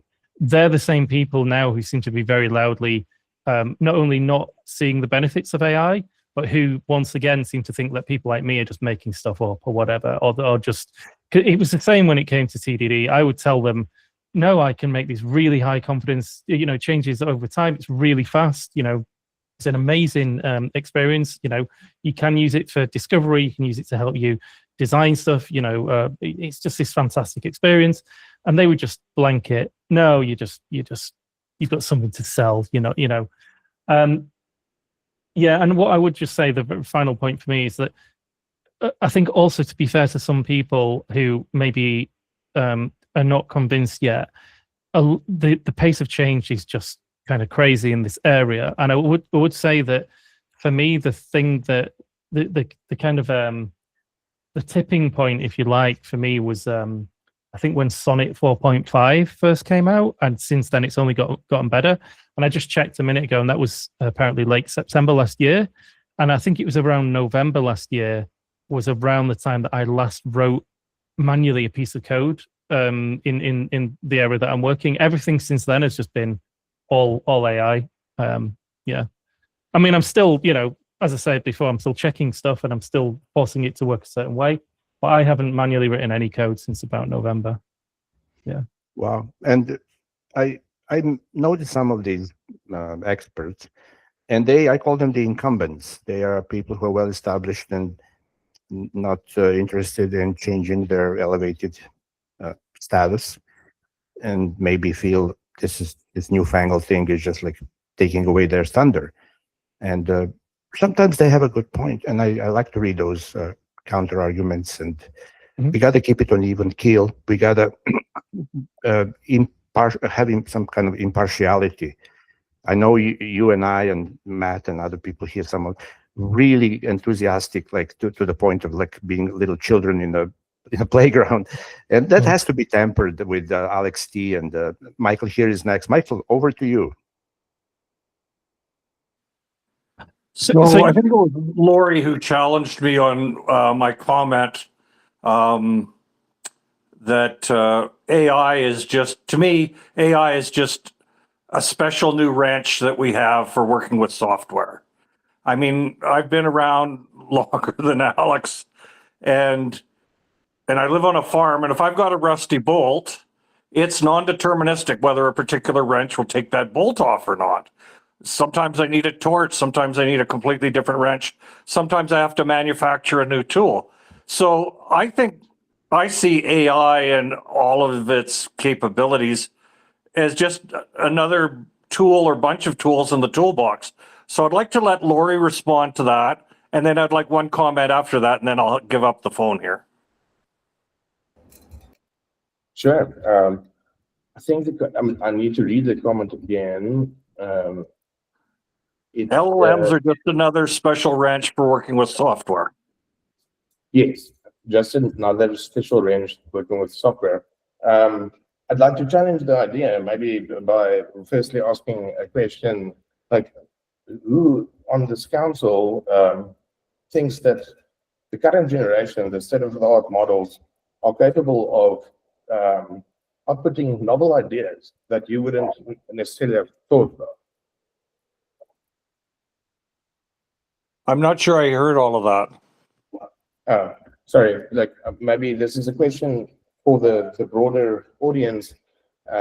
Perhaps raise your hands if you think that the state-of-the-art LLM models right now are capable of outputting language, words about ideas that you see as novel ideas, things that you might not have thought about, or others working together, or others out there might not have thought about.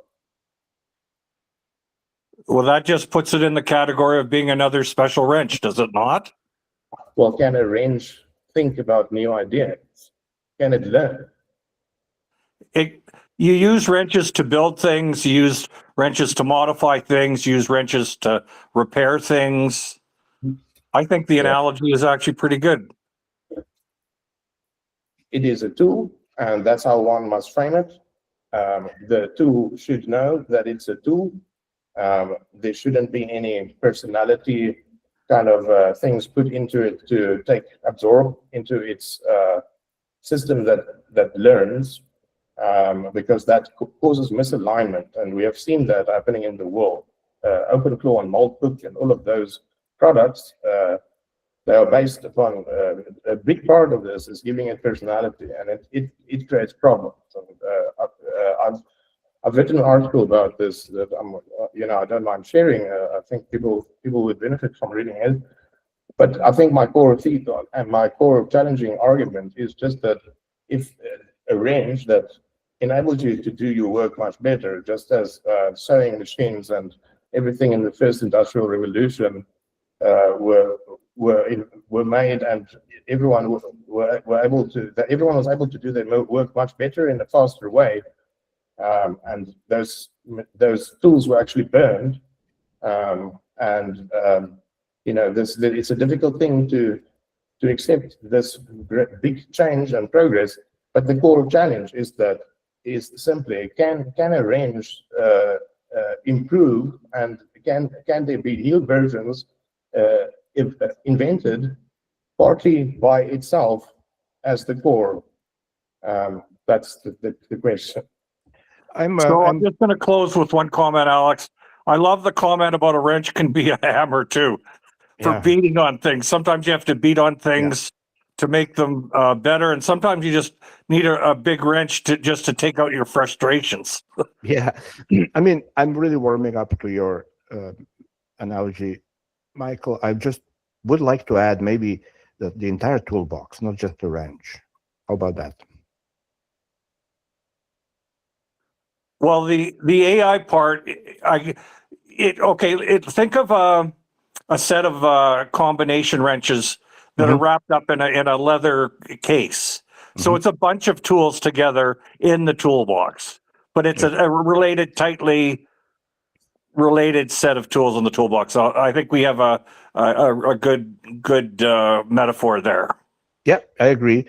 I just would like to propose maybe extending it to some other types of tools, so that we have like the entire, workshop, and like Laurie said, maybe we can fantasize in some new tools. But it's all tools, definitely. Nothing more than tools. I agree with that. But I'm gonna jump on what you said there, because AI in this context is a set of tools, a set of combination wrenches from quarter inch to an inch and a quarter.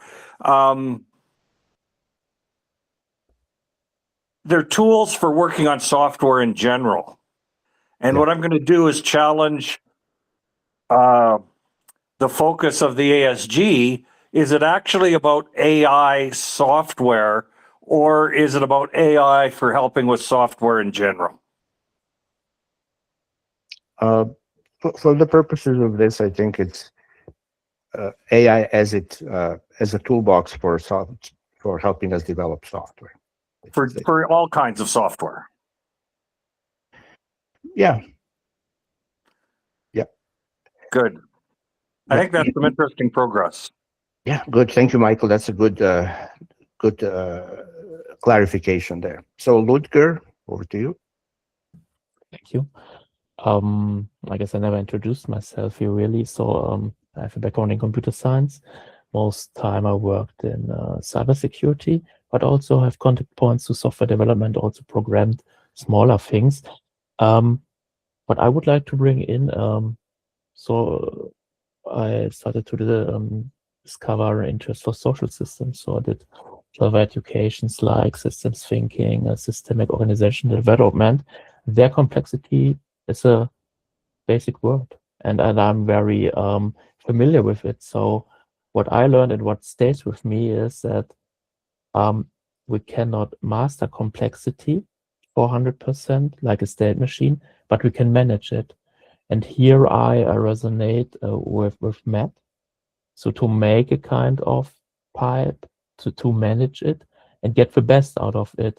And I resonated when you said these things about this LinkedIn post and so not using it as an excuse. So to say, okay, it's complex. Well, what can we do? Of course, you can do something. And as I know it from cybersecurity, you don't have, you know that you can make a system 100% proof. Or maybe you have the best hardware, the best firewall, you name it. And then we have an employee who clicks on the wrong link on a phishing mail. So I'm used to it. Not to say it's perfect, but there has to be an awareness how to manage it. And yes, and do I want to say anything else? Yeah, so this is what I would see it. And I would not see it as to put everything in the shake machine. So I like what you said, Alex. I say with the security stuff to say, okay, what I do generate, how do I treat with different code resets and different functionality?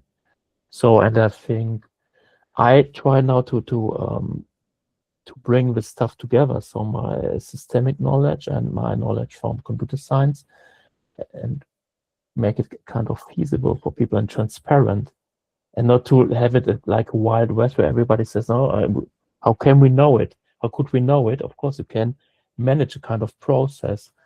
And yeah, I just want to bring it to make transparent what complexity is, because I see it in business. People try to what is called lead their enterprises like a machine. So it's a complex system. Yeah, you deal with people, and to make this transparent and make the what is it called? The challenge is transparent. So it's a different challenge leading an enterprise than working with a normal mechanical machine, where I put with my wrench on one screw and then it works. So to make it transparent and to deal with it and make an awareness for it. Thank you. Thank you, Ludger. That's good. Okay, so do we feel like we have wrapped up the first topic, which is whether we review and inspect after the fact, or are we still open to debating and throwing some new ideas? Are we good? If you wrapped it up, can you draw a conclusion? Ludger, I think you're on mute. So I'm going to do the basic research to look at which standards, which guidelines are there. And I think it would be a good thing to make this transparent, what is best practices, and get a kind of basic knowledge and basic comment, what is possible in managing this complexity, and also this risk analysis, where to leave it. So it's just a risk when telling your customer, okay, we can do it, it's cheaper, it's faster, but probably get hacked and maybe you were insolvent after it. So for me, I see it more. I see the potential, but in an aware way, and putting it in a process to getting the risk, decreasing the risk as possible, like a bit in cybersecurity. Thank you. So in my experience, it's very challenging to grow into a advanced systems person if we are bogged down by nuts and bolts and nose to the grindstone. We are struggling with algorithms and implementing at a low level things. At the end of the day, we burn so many cycles, and there's not much cycles left to rise above that and see forest for the trees. And one of my hopes is that maybe we get to the point where using AI as a tool, as a wrench, will relieve us from the pedestrian manual, muscle-bound heavy lifting, so that buys us some time, like Matt was talking about. Okay, rise above that and look at the holistic, look at the system, and then understand. Bryan is very good at that. Bryan, I had a few episodes with Bryan. He's a systems guy, right? And I respect him a lot for that. Of course, I know a lot of you are as well. But it is a challenge for us because we are still kind of in the, as I think Paul said, or somebody said, it's still in its infancy. It's still, the profession is 70 years old. We're still finding our way. If you look at historically, software hasn't changed. I mean, we already, there's a saying that all programming languages are still converging towards Lisp, and Lisp was invented in the 1950s. So there's not much breakthrough there, right? But you pointed to a very important thing, which is now we are onto understanding systems, and systems are another ball game. They are not linear. We don't have a, maybe I'm wrong, and please correct me. I'm not aware of any systems programming language. Some people say it's Rust, but I'm not sure. We have programming languages for building system components, but then putting them together, we quickly reached a point where it's a little bit bordering on statistical probabilities rather than understanding, like if you're writing a C program, you know what this thing is going to do. But if you're now throwing in a whole bunch of components into your system, you are kind of hedging your bets. And Michael, please share your thoughts. Well, I just want to read into the record the post that I just made. Let me just bring it up here so I can read it literally. And this is an extension of what we talked about before, Alex. So an AI/LLM is a set of related tools that operate on any type of data, and one significant category is solution software code. Yeah. What AI and LLMs and AI tools do for code is not any different than what it does for anything else that it produces. And I think this is an interesting generalization, and then further compartmentalizes, that software code is just yet another kind of data that LLMs work on. Yeah. And indeed, in Lisp, code is data and data is code. So there you go. Alex T, you're on mute. There are so many thoughts on my brains right now. It wouldn't really help because it would broaden this away from the essence that we're talking here about software development. But I need to say it, and I have this urgent feeling to at least get this nugget into the discussion. You said that the non-deterministic, I don't know how the words were like the magic thing or whatever you might say. From my perspective, non-determinism in a tool that is running software development in the future might be an Achilles heel or even a very bad idea. That is like the opposite direction because we are so far away from our approach or our way of seeing this thing at this exactly core issue, the non-determinism. Like we just had this thing, systems, complex systems. complex systems in themselves are non-deterministic, and they are very, very complex or even chaotic. And now you add a non-deterministic tool set into this very, very tough problem called systems. And this is the part where I have my concerns, basically, and I needed to say them. Sorry for this half rant again. No, sure. We know you've already warned us, and I understand where you're coming from. It's basically the leverage. I mean, comments here like humans are also non-deterministic, yes, but we are not as fast as those bloody machines. So we, there was an old saying when the computer started making, hitting the mainstream, that people make mistakes, but computers allow people to make mistakes much, much faster. And now AI is amplifying that as well, which is why we have this guild and this roundtable to discuss. And again, I potentiate the safety, security, the guarantee to, as a guild, we want to propose practices that will say, look, if you follow this and if you adhere to these practices, then we will keep the wolf at the bay. We'll do our best to not, you just go foolishly and expose yourself and then you cry bloody murder. And that's what we're trying to do here. So your warnings are very much appreciated, Alex. It is important to keep repeating those things and say, guys, let's not be, buying into the Wizard of Oz tale. And for sure, I don't want to bore you with my. No, I mean, it's important. It's important because we get carried away. So just one addition. It was like the incentive systems are all for gaining speed. It should have never been about speed. It should always have been about quality and security in the structure that is running in the future and even right now, our civilization. Basically, software is that today. It's that important. Absolutely. And I think we talked yesterday. Everywhere I go, I see this huge hunger for software. And that's where the speed is, impetus is coming. Like, give me more software. I need more solution. I need more. Yeah. And then pick up the speed, right? And cutting corners at the expense of security, safety, quality, etc.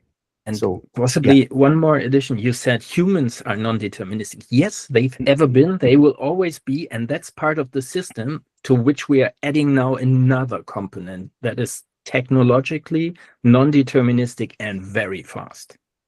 Correct. Ludger? Thank you. I would like to add two things what Matt said. Matt said that AI-augmented approach is a serious technical discipline. And I think this should be made transparent. Not that people say, why don't, so Matt, you mentioned this 1,000 hours of testing it, getting your pipe working, and to make transparent that this is not an approach, okay, I have a cloud sound and press a button and then it is, and saying, oh, but Matt is need much longer, to make it transparent to people and also for decision makers, bring it into their decision making to say, okay, this is a well-crafted pipe for creating this, or saying, yeah, well, I did it. The magic brought it. Is it good or black magic? Yeah. So, and to make this transparent for decision makers, that they say, okay, what I would like to add to what Alexander he said, I see similar ways. But what I also see is, so we live in a kind of market system, and the market has a lot of force, a lot of pressure. So what I'm currently looking for myself, getting a kind of transparency, what can be done with this technology, how can it be managed, and not leave it to these people who just push the button and let the magic happen. So I see it also in this way. So I'm currently just for transparency at this state, getting myself a kind of aware basic that I can do aware decisions to say, okay, then it works not. But as a footnote, as I see everything from a systemic way, I also see this stuff with the energy that is needed And sometimes what you said, Alex B, with this hunger for software, but need the people always software, or do they just think they need more software? Maybe we can take a walk in the park or go into the woods, or like Michael is on his ranch. So people think, yeah, I need this, I need this, I need this, or the software makes my life better, or it helps me, because we have a kind of technological mindset that every solution is technical. And when I have as much apps on my cell phone, then it will work. So I see, just to make it clear, that I see always a whole picture with everything. And just to make this clear, thank you. Thank you, Ludger. So we are kind of trespassing our 2 hours. And I would like to propose, because now it's becoming a tradition that Matt is going to give his keynote wrap-up speech. Can The pressure. I know you're. I think every time you have your final word. So can we first give microphone to Michael, and then we'll end up with you, Matt? Are you okay with that? I'll be really quick. Sure, of course. This is a response to Alex's comment about, the non-deterministic of the current state of the tools. And I state that specifically that way, the current state of the tools. We're early on, and yes, they're going to be a little bit rusty, a little bit non-deterministic, maybe a lot non-deterministic, but that's just a matter of time. That's just a temporal artifact as these things mature. Like, one of the things that I've done with my version of ChatGPT, I've changed its fundamental behavior by running the prompts that are in that link that I posted. And what I've told it is never to lie to me. I want it to do verification of every response that comes out of the LLM before I even see it. And that will fundamentally change not just the responses you get, but the format of the responses. It tells me what's true and verified. Next paragraphs will say, this is a little bit hypothetical. And then it'll go into a third section and it doesn't use these words, but the third section will say, this is a wild ass guess. So if you want to fundamentally change the behavior of your chatbot, you can do that. I mean, any parameter that's in these is accessible by a prompt. And if you want to fundamentally change your experience with ChatGPT, run those two prompts. At a high level, one of them turns on verification first, which is a feature. And then the second one, I think of it as making it permanent, so that every time you use ChatGPT, it no longer knowably lies to you. Brilliant. Thank you so much, Michael. We'll do that. I think it's a very valid advice. It interestingly was knowingly. Yeah. Knowingly. No. That's important. Yeah, I mean, yeah. But I just want to quickly throw this in. There's a person who is a very advanced, I think, huge expert, but he has some slippery political so I'm not going to mention that person's name because it's a contentious political thing. But he reported that he's working a lot with Claude Code and the latest and agentic. And then he's complaining that, he explicitly instructs Claude to always run those tests. And then he's noticing tests were not he's not running tests. And then he's asked, why did you run the test? And he says, oh, I forgot. What kind of I don't know if it's true anecdote or not, but why would, so it's still flimsy. It's still even though you explicitly tell it, look, anytime I make a change, I want you to run all the tests, and then you look what the agent is doing. Keep running tests. Oh, shit, I forgot. How do we tighten those screws? Because not any different from a person on your team. Yeah, we're going to babysit those guys. It's not kindergarten, right? Anyway, I'll shut up. Final word to Matt, and then we'll wrap it up. And thank you so much, guys. Have a beautiful weekend. And I hope we can continue next Friday if there's an appetite or not. We'll see. Thank you, Matt. Yeah, no problem. Gosh, thank you for the honor, Alex. I just wanted to comment on what Alex T had said. And as he was talking, it really solidified the idea in my mind of why we became software engineers in the first place. And that is the love of things working or not working. It's the love of the deterministic side I think is why I got into it, right? So 20 years ago, I started my career in design. You know, my dad was the programmer of the family. I was the artiste. I wasn't going to sling code all my life. And I started working with Flash, and that meant I started working with ActionScript, and that meant I started really realizing that I could write code and it either worked or it didn't. And I didn't have someone over my shoulder criticizing my design going, well, what if we change this color, change that color? So 20 some odd years ago, like the love of the determinism is what brought me into this in the first place. And I think that's an important thing we need to keep in mind as we enter these discussions about our own unconscious biases on all areas of the spectrum. So the people on the edge cannot look at those at a different point in the journey and go, well, they're just Luddites or they don't want to move forward or whatever. And the people at that point can't look at those kind of trying to blaze the trail and go, well, you know, they're making it up or they don't care or you know, any of these things that a lot of times I don't even know are intentional. I think we kind of think we're all thinking so much about this, and I think we kind of bake these biases into our way of thinking that unintentionally, I think, presents itself as we're talking about it, and other people can kind of catch on to that and go, hang on, like, you know. So, and the other quick thing I wanted to mention. And again, Alex T, I don't mean to pick on you here, but it's just because I hear this a lot, is that it's all about speed. It's all about, well, how can I build this faster? You know, how can I build this faster? And, you know, it is nice to be able to iterate faster for clients, iterate faster for stakeholders. It is nice to be able to, you know, get an idea in your brain onto the screen faster. That is nice.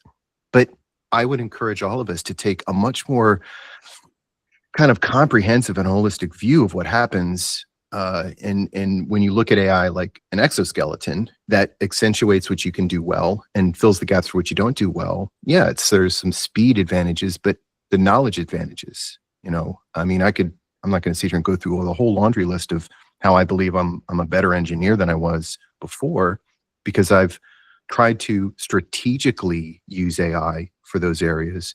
But, you know, it just encourages to all to try to recognize, like, this isn't necessarily about building more things faster. That's not really the thing that's driving a lot of, I think, of the exploration. I think it's more about how can we build better software that has the test coverage that we know it needs to have. And it's run through the gauntlet of deterministic checks or even just code review checks. Like, it is certainly feasible and possible that we could end up with work that is not just faster, but it's truly better quality. And I think that's everyone that I know that's doing it kind of at this point, that is what's driving all of them. It is what's driving all of us is about how can we be better engineers and how can we produce the best work possible for people that need it. So thanks, Alex T. Appreciate you. Thanks, Matt. So Thank Alex, you. Same to you.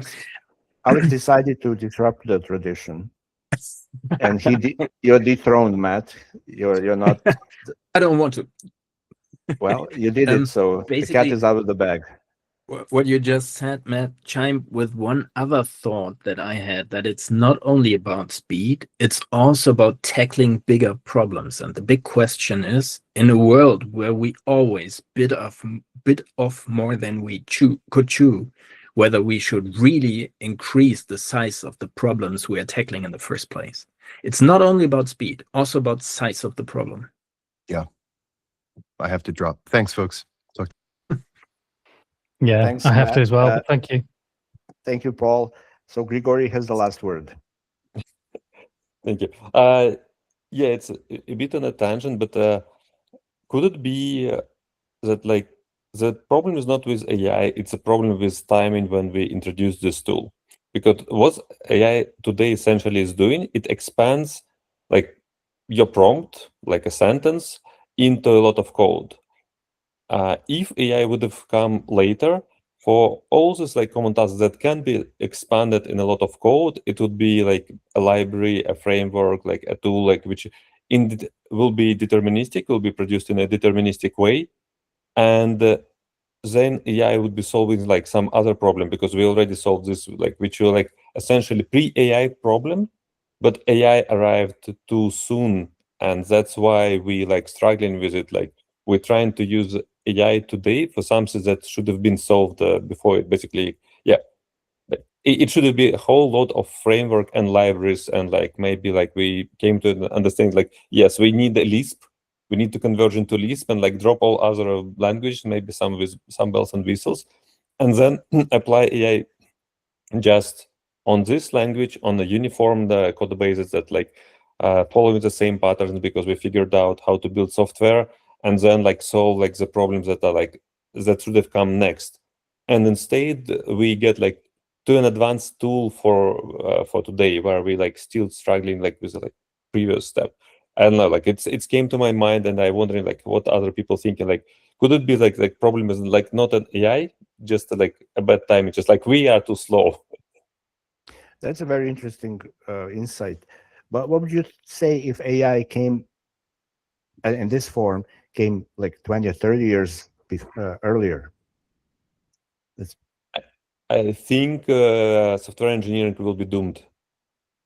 We will have like very little code. We have very little understanding of software engineering like 20 years ago, that the AI trained on this data would hit like a block way sooner. But because we like offloading it to AI, like today, it makes like our work easier if you can upload an AI. So we like not pushing forward as hard. And with the lack of training data, AI would hit like a block in software development like way sooner, and we won't be able like to build even software that we have before. So in a sense, it would have precluded us from developing LLMs, because we would lose a capability of producing something as complex as an LLM. But just imagining if you have a time machine and you've traveled, you take LLMs and you travel back in the 80s, what would be the effect of that? So like software would be much simpler, and it solved like way fewer problems. It wouldn't be applied in as many cases as it's been applied today. So we like basically stopped development of software development significantly sooner. Yeah, I think I shared with you 35 years ago, I worked as a software developer using the so-called case tools, computer-aided software engineering. And these tools were also, back then, they were declarative. They were allowing me to create prompts. And then from my prompts, the software turns around and in the background creates COBOL code. And we never, not even once, had the reason to examine that COBOL code. Nobody even cared going there. It just worked. So we already had something like that 35 years ago. And then it disappeared. And now we're kind of back on prompting and code generation. Yeah, I noticed this, maybe like not with COBOL, but need for software science is going down. We're trying to move faster, and we're forgetting the basics. And then, like, for example, like we have Haskell as an experimental language, and like from my perspective, everyone should be able to write Haskell code, not because it will be used in production, but because it's a like forefront of software engineering thinking. But fewer and fewer people today like think about like how to develop software development. We just like jumping, oh, like there's TypeScript, there's the LLM, so we can shortcut right into like getting our salary, and we're not and we put in less effort into thinking about like theory of software development. And the case with the case approach is like, okay, how we do it like in a smarter way. And we dropped this idea instead of like developing like, oh, like maybe like writing code, writing text is a not good representation of software. Maybe like UML is a better way. We need to develop UML so it will generate software for us. We had, for example, like Smalltalk, which was like a very different beast. So you have your production environment, and inside your production environment, you write code. You send in like object to live by itself, and you like in a sense contain complexity. This idea get out of the window, like no one talking about it. So like we have Erlang that was like created like many years ago. So like, oh, this is like a framework to do distributed systems. And today is like it's a small niche where the like Erlang and Elixir exist, while distributed systems like become prominent. So like by chasing like quick instant gratification, we lost ability to we're losing ability to develop software engineering systemically. Yeah, but that's, to be expected because of the hunger for software. We wanted to lower the barrier to entry.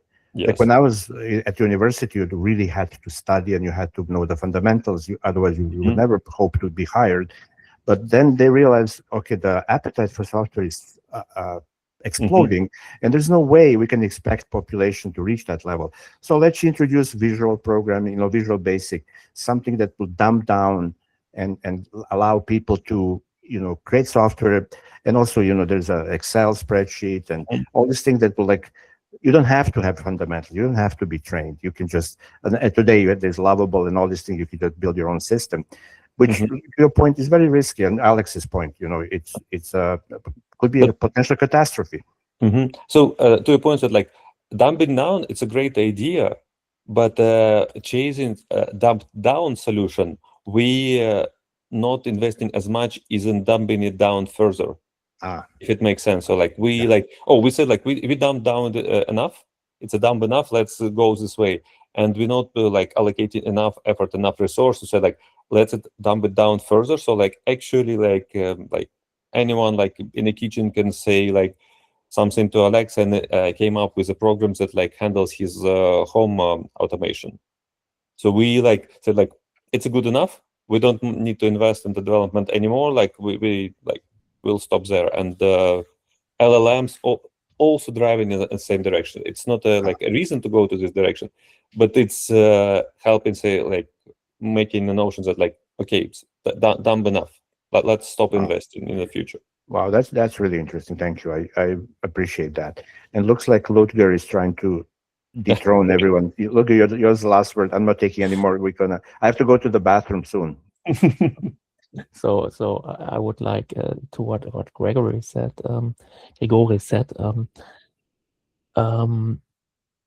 Maybe the discipline is changing, and when you look in the history of computer science, it's changing. So it started with more basic coding, and then come user experience and stuff like that.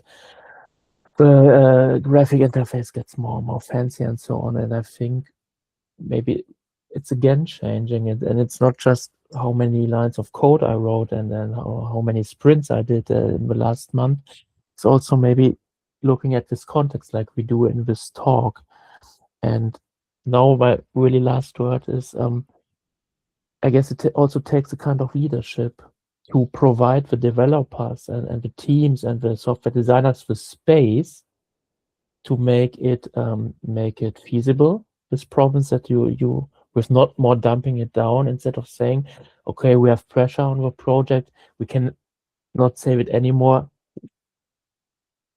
I don't care what's coming after me. And I think this leadership space, to have this kind of courage to hold the space for the team and make it feasible for the decision makers. I think this is also a kind of thing, not just put the pressure down on the developers. Okay, I'm done. Thank you. Thank you. All right. So the 7 people that stayed you guys are heroes. You helped a lot here. And I want to thank you so much. This is brilliant. I think I learned an incredible amount of things today. I'm hoping to see you next Friday as well. And right now I'm going to stop the recording. And then once